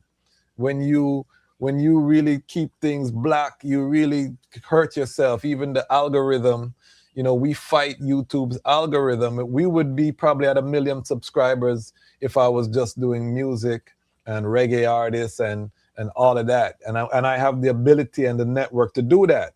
But I purposely did not go that route, because I realized, again, globally, Rastafari, nobody was feeding the root. Nobody's watering the root of the movement in the way that we're doing it here on the Lion Voice Network. So the people who are supporting this platform, I really give thanks. And we have brethren and sisters who are European supporting the platform, and we're very clear with them what we're about, and they still support, because we're unapologetic. You know what I mean? We're unapologetic and we're not going to change. We love everybody, but we got to build ourselves. We got to put on our own face mask before we can put on the mask to anybody else without apology. And that, you know, I came into the movement through the Nyabinghi order, and we really hold that fullness even to this day, and we're not going to bow. You know what I mean? We have a chant that says we now bow to the God of the dead.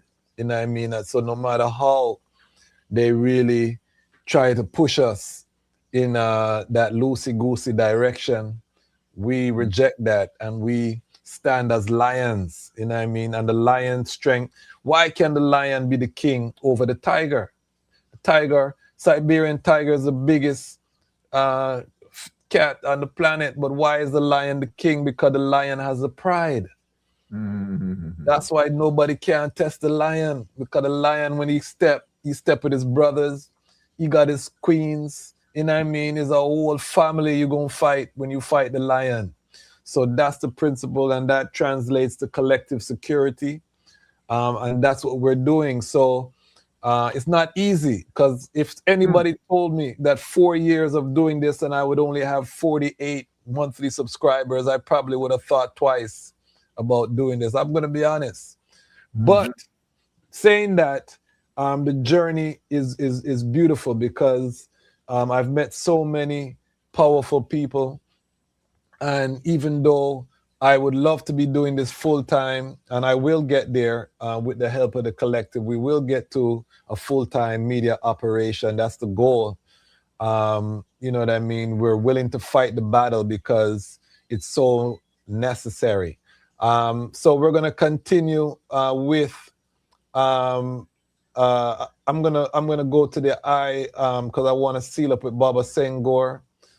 Before I do that though, let me big up, I saw one of my brothers in the chat here. Let me big him up, because he's an ardent Garveyite, Ras Wiedemeyer. He says, hail Marcus Garvey and the Lion Voice Network.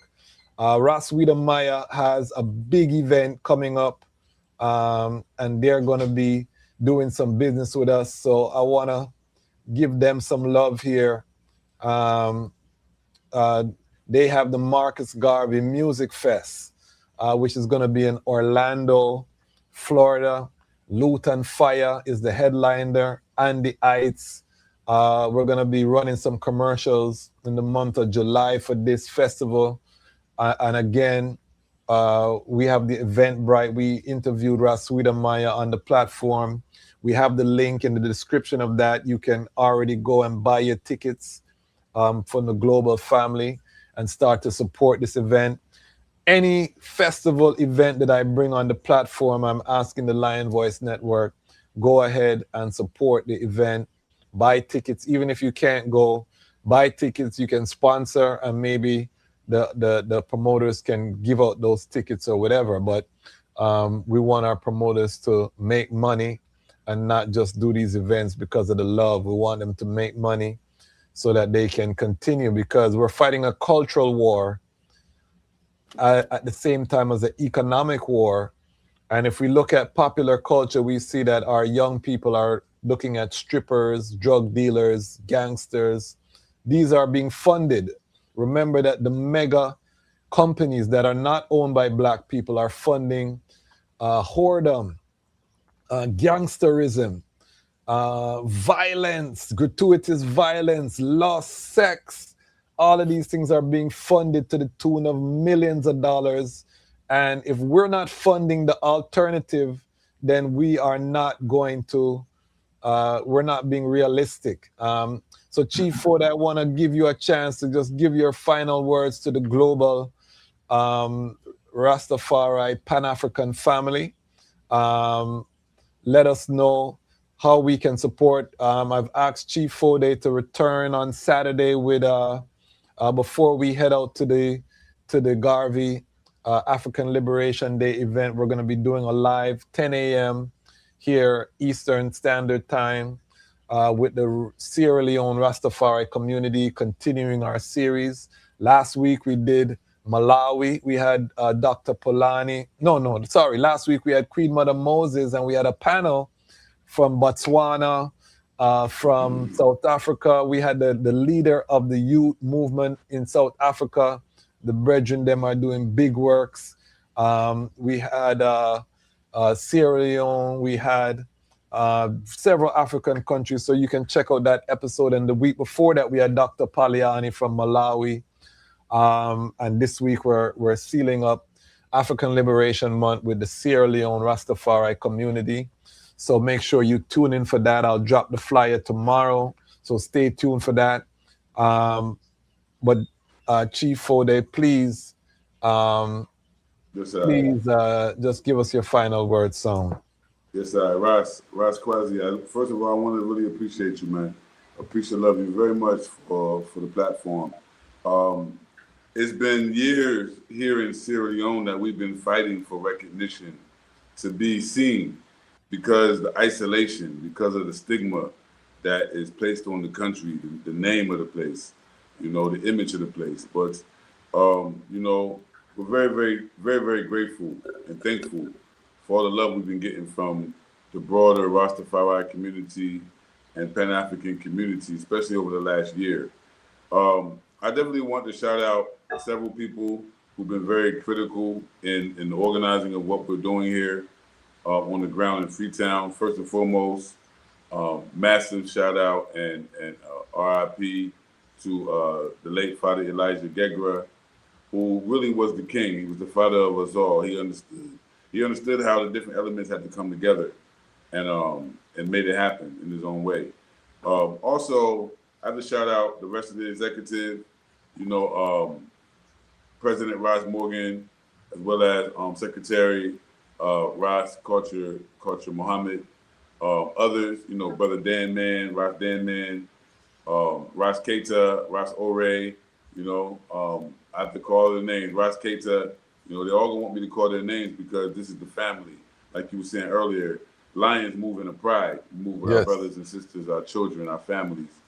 And so just shout out to the whole Rastafari movement here in Sierra Leone.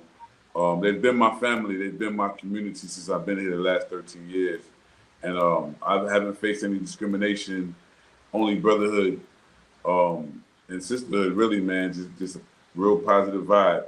I'm gonna shout out my own Empress, Queen Kenya Malinke Mansoure, and also Empress Queen Mother Moses. She played a very, very critical role in keeping us going since we lost our leader last year, and just keeping us motivated and keeping us focused on the end game. She was very critical in helping us host and make the artist Sizzla and the other Caribbean artists who came here back in November feel at home. She wasn't here last time, but she'll be here this time. And so I'm looking forward to hosting the Queen Mother here in Freetown soon. Even tomorrow should be the special guest lecturer for the Mosiah Academy Leadership Institute program, which is our educational program of the Black Star Action Network International. Anyone interested is more than welcome to join and also be part of our educational program at www.bsani.org. That's www.basani.org. A lot of information is there for any of the programs that you might want to align with and see how best you can focus on supporting the Garvey Act program here on the ground in Sierra Leone.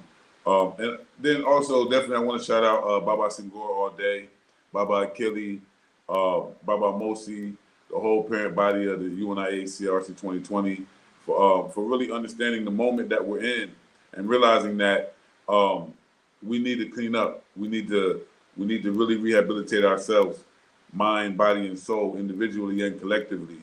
And there's never been a time more like this. In the next 25 years, over 25% of the world population will be Africans in Africa. That's some serious demographics right there we have to wrap our heads around. What are we going to do with that? What is the African diaspora going to do with the fact that 1/4 of the world population will be in Africa soon? And we still don't have running water. We still don't have electricity. It's going to take investment. It's going to take massive investment. And if we don't like the Russians being here, we don't like the Chinese being here or the Lebanese being here, then we need to organize ourselves as a sixth region and find the best way to return home as a collective. And so building platforms like this and demonstrating the practical unity between organizations and movements as we have been demonstrating in Freetown is critical for economic development and also for the ultimate liberation of Africa. And so I just want to shout everybody out who's really out there doing the work. Oftentimes we do the work, we don't get no reward, no one recognizes us. Oftentimes it's hard to even get a little bit of respect. But I salute you all, and I just want us all to find ways that we can be beneficial to each other. That's what it's really all about. Thank you. Definitely, and that's one of the reasons that we built the channel, because I know there is a false concept that Rastafari is not doing any work, that we just listening to reggae and we smoking ganja and we up in the sky. But that's not been my experience with the movement, and I know that there's works everywhere. And I think one of the successes of this channel so far is that we've shattered that myth that no work is happening. We've brought people doing dynamic work all over the creation. And this is one of the reasons why I want to highlight what's happening in Sierra Leone. I heard about the works that the item are doing, and we need to have outlets. This is the role of media, and this is why we call on the people to support the media, because a young person in Sierra Leone can now have a network. When you're reasoning with someone in the market, you can give them the YouTube link and they can go and educate themselves. We have over 1,000 pieces of content on the channel now, where they can go. It's a library, it's an archive. They can go and listen to elders. They can go around the world. So you don't have to spend all your time bringing them up to speed, and they can be inspired. They can see other people who are doing the work, and they now can say, if I do something, then I can get my interview on Lion's Voice and the world will know who I am. And we can't underestimate the impact that has for young people who are on their phones constantly. And one of the reasons, I have 2 teenagers, and I realize in the movement that we're not in the spaces where the young people are looking. You know what I mean? And this is why we got to be in the digital space, because, if we think that just having events, and when we go to our events, we notice that we're not seeing as many young people as back in the day. Back in the day, it was all young people leading the movement. Nowadays, we're seeing a lot of older folks, and the young people, even if they're there, they're disengaged. So we got to be in the digital space. We got to, and my demographic, the majority of my demographic is from 24 to 44. You know what I mean? So we're touching the younger people, young adults. And we even have some 18 to 24-year-olds in the demographic. So we're touching young people. And we got to continue to fund the media. One of the things that I want to do is I want to turn my book, which is about the birth of His Imperial Majesty, into an animated blockbuster film, because we got to get into different types of content as well. We don't just need to be doing interviews and documentaries. That's great, but we also have to make compelling content that's going to captivate the minds of the young Africa. As you said, by 2050, Africa is going to be over 2 billion people strong, and most of those people are going to be youth. So what are the content that we are feeding these youth so that they don't have to watch Walt Disney, and that's the only way they're getting their entertainment, or they're not just watching ESPN, or they're not just watching CNN, things that we don't control, and we are not feeding them with that content. So the vision for Lion Voice Network, we're still in the early phases. But to get there, it has to be audience funded, because we don't want to be relying on sponsors who can then set your agenda. We want our audience to be the ones who set the agenda. And speaking of which, before we bring forward our elder, this Sunday, we're having a town hall meeting for our monthly subscribers. And you can join the Patreon. I created an image. I used the AI to create an image of the time. You can see what this image is. This is people getting ready for what is to come. They're building their community. They're storing food. They are reasoning, and this is why I think AI is nice, because we can now start to visualize. Sometimes people need a visual of what you're talking about. This is what we got to get to on the continent. Afrocentric, Afrofuturistic design buildings, solar panel off the grid, so that when the grid goes down, because there's not enough petroleum coming in, we're good. We're good. We got our power source, the sun, which Africa's never short of the sun. You know what I mean? We got our power. We're storing it in batteries. So when it's rainy season, we got supply. We got our farms over here in the background, bringing in the things. So this is the kind of vision that we're bringing to the fore. We have a special guest, Empress Danielle, left corporate America, 6-figure job. She's building in Ghana. And she got access to some information, and she's going to be giving a presentation on Sunday about how we prepare for what's coming. I don't even know what she's going to say, but she asked that we don't record it because of some of the information is sensitive through her contacts that she got. So she's coming with some stuff, and not everything in this movement we're going to be publicizing to the public, but the inner circle we can share, and it's good like that, you know what I mean? And then finally, this Saturday, in Sandy Spring, Silver Spring, African Liberation Day. Look at all of these names. This is a blockbuster. This is a $1 million budget if everybody charged, because I waived my 6-figure performance fee just because it was Baba Senghor. So I know a lot of artists waive their 6-figure performance fees. I'm going to be doing some of my catalog, and I have at least 2 fans in the region. I know that. So you know what I mean? So I'm going to be doing some of my music. I know a lot of you say you love the music that we play on Lion Voice. This is where my music lives. I have a lot of my unreleased music on Patreon as well.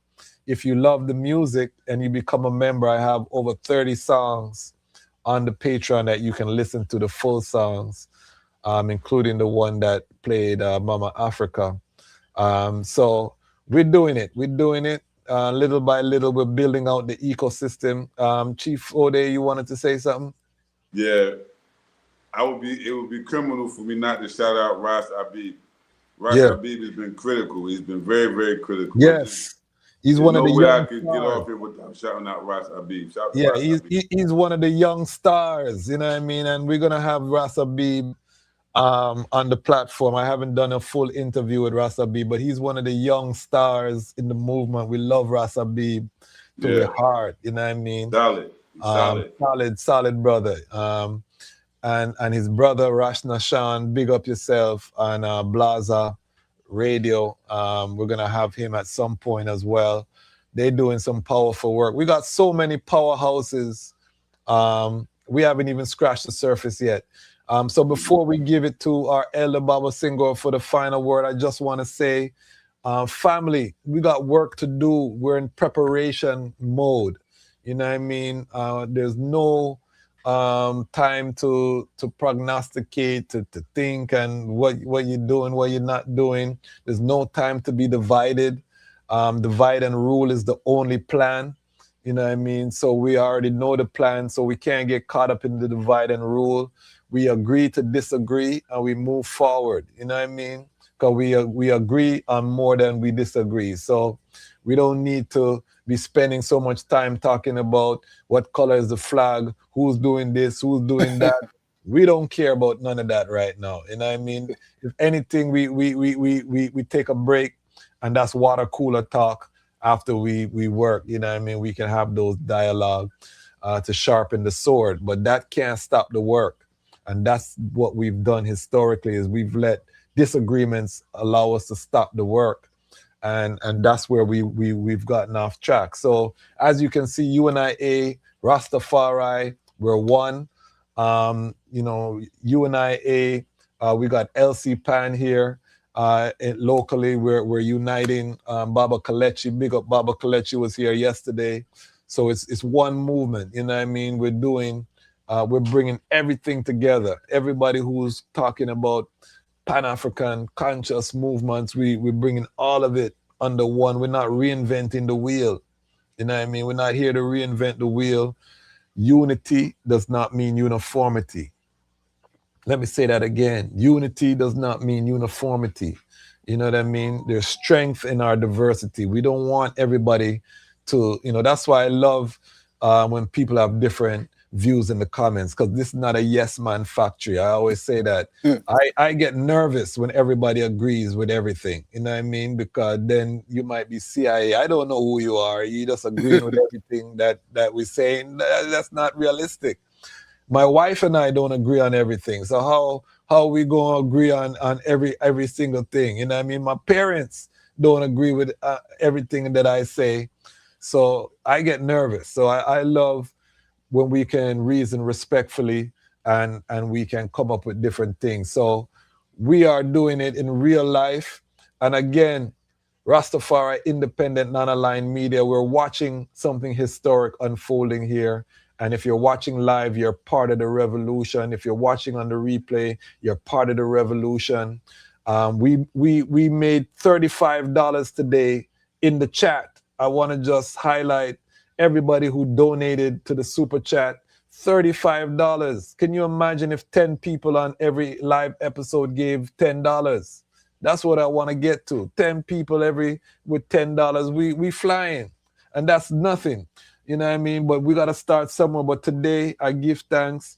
$35 we accumulated. All of that goes into the production and making this a better platform and getting us closer to being able to do this full time. Remember, I still work full time.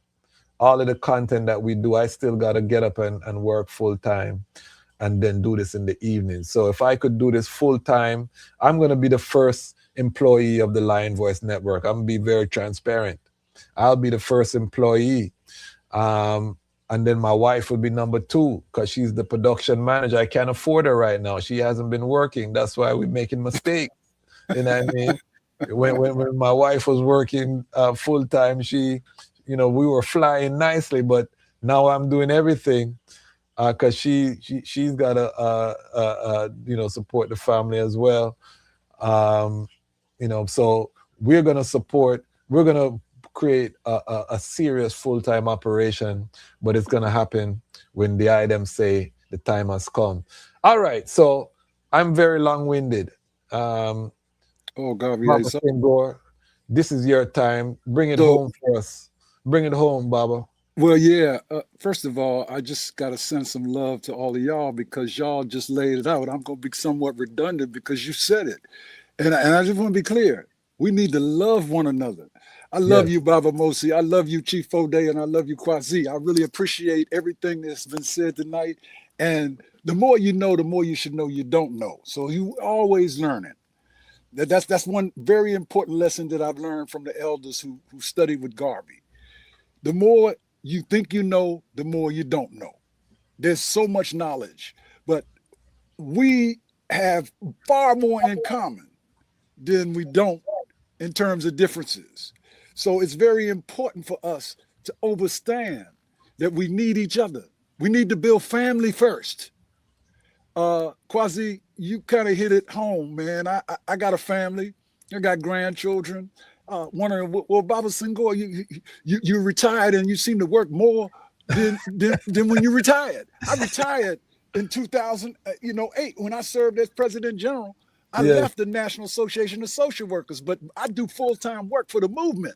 Yes. And it's not about me, he or she, it's about we collectivity. So that's why I say I send my love to y'all. And Chief Foday, especially you, because you're the youngest, I think, among us, but you're one of the wisest among us because you have done your work. You didn't only come into the academy, the Marcus Garvey, Leadership Academy. You scored higher than anybody that's ever taken that course from myself. And I really appreciate you because you're humble and you're moving forward. Baba Mosi, you my elder, and I have big respect for you. You know, not only are you came into DC and became a Garveyite, but you continue now supporting people in your home base in Guyana. And I want people to understand, we're sending supplies to Guyana because Baba Mosi understands the importance of Garveyism and spreading. So that's love. And so, Kwazi, appreciate you, brother. The Lion's Voice is critical. This is our network, and it's our responsibility. I got to shout out the parent body. I'm speaking now not for the division. I'm speaking now for a rehabilitating committee parent body, which Baba Mosi is also on. He talked about just being a president, but he's also on the parent body of the government. So is Chief Fode. But when we say parent body, I want to make it sure that everybody understands. Garvey set up the UNIA so that every African is a member. Y'all hear me? I'm going to say it again. It's in our Constitution. But those of us who pay dues are responsible to upkeep the government, rebuild the government so that we can be one African government for African people. So that's our mission. So all of the brothers and sisters listening to this live and all the brothers and sisters listening to the recording, hear the message. And don't just look at me personally, because it's not about me personally. It's about who I represent, the Most High first. The Most High, then the ancestors and the elders, because it's so much that we can do with utilizing our own creative genius. When we become conscious, we have to strive for cosmic consciousness. I'm going to say it again. Just don't become conscious. You have to move to cosmic consciousness, and you have to move to be righteous. That means that we have to unite with all of our brothers and sisters doing something to uplift us. And yeah, we race first, and we ain't anti anybody else. I want to say that again. We race first because we understand that it's our responsibility to take control of planet Earth, take control of the future so that our young people will have more opportunities to go forward than we had as we were young.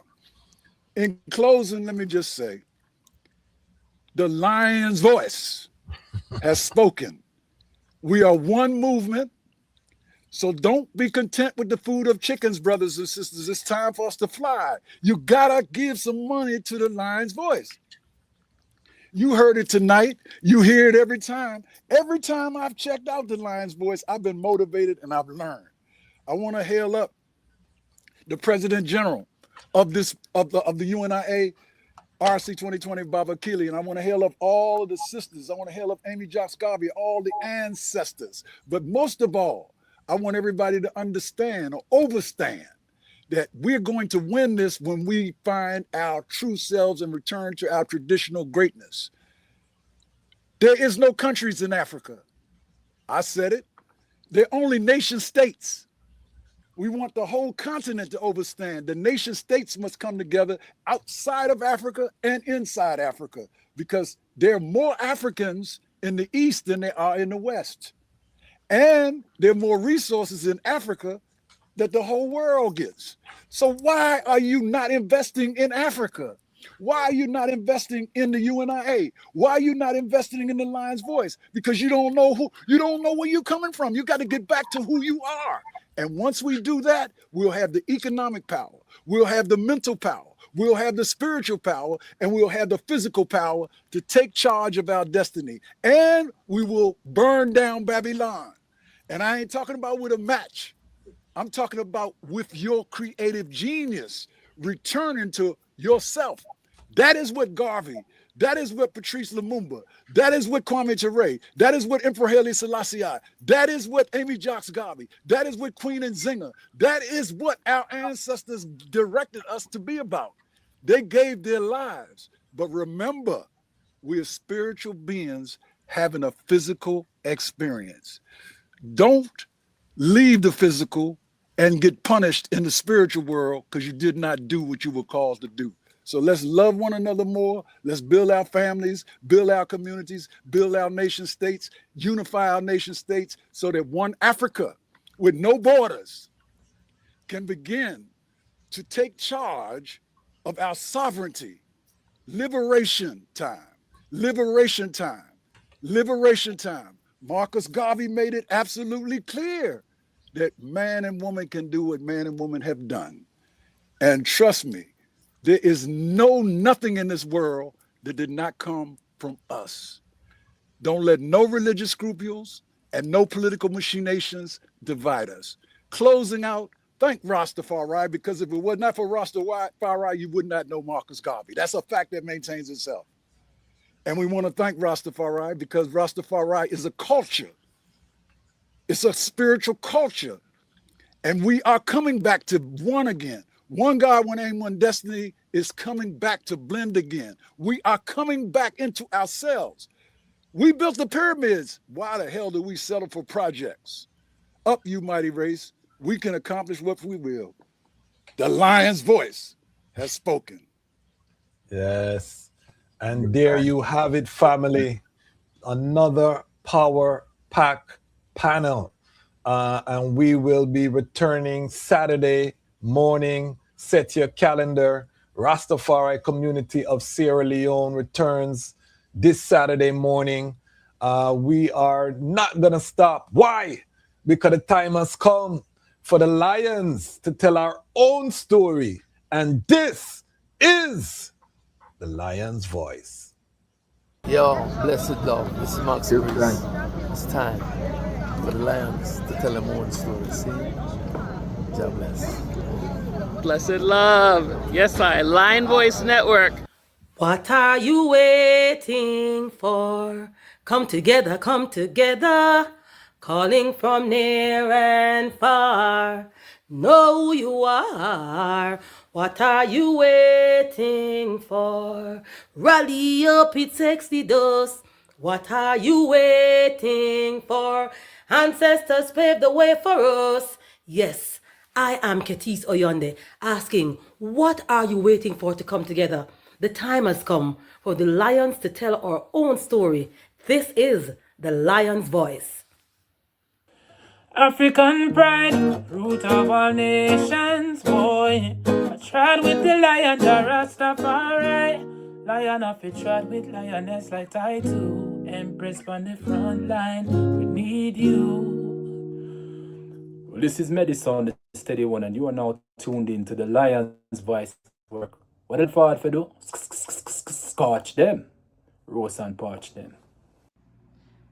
I will never stop, hail the Most High, and I will never stop, call Rastafari. Blessed love, this is Kushite representing for the Lion's Voice. We are here to tell our own story, Rastafari. The time has come for Lions to tell our own story. Yes, you're listening to Lion's Voice. And I is Ras Sam Collins hailing from the island of St. Croix. Yeah, I'm bringing to your Rastafari vibes. Can you feel it? Rastafari. Babylon born when Rasta come together. Can you feel it? Rastafari. Because Babylon done when I and I come together. Look how we live together, look how we work together, Oh, Babylon done when Rasta come together. Hail I, Rastafari, His Majesty and Empress men in bless. Yeah man, hailing from St. Croix, Rastafari, I hear you. Aye. Empress Manel, Alliance Iron. Oh, you're universally unfold, be told. Oh. Blessed love, this is Itege Idama, and it's time for the lioness and the lion's voices to be heard. This is the Lion's Voice, Rastafari.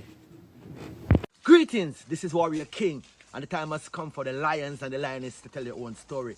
This is the Lion's Voice. Give thanks and praise for the wonderful blessing that's been poured on me. Give thanks and praise. Jah use I as an instrument to set the people free. Jah give her the powers to chant. Jah give her the powers to chant. Rastafari, the Lion's Voice. fittest of the fittest shall survive. My people, open your eyes. Wake up. Blessed love, this is Queen Omega representing for all lions and lionesses. With the lion's voice, we come to tell our story. Rastafari, live it. Hey, the lion's voice, Rastafari. Yeah, David Dread of Steel Person. I'm saying hail to Lion Voice because it's time that the lion have its voice, have its own story. Says I'm stepping out here. Hear me now. Yeah, the lion's voice. Raw. I'm Nana Farika. The time has come for the lioness to tell her story from her viewpoint and tell the world who Queen Omega is. This is the lion's voice.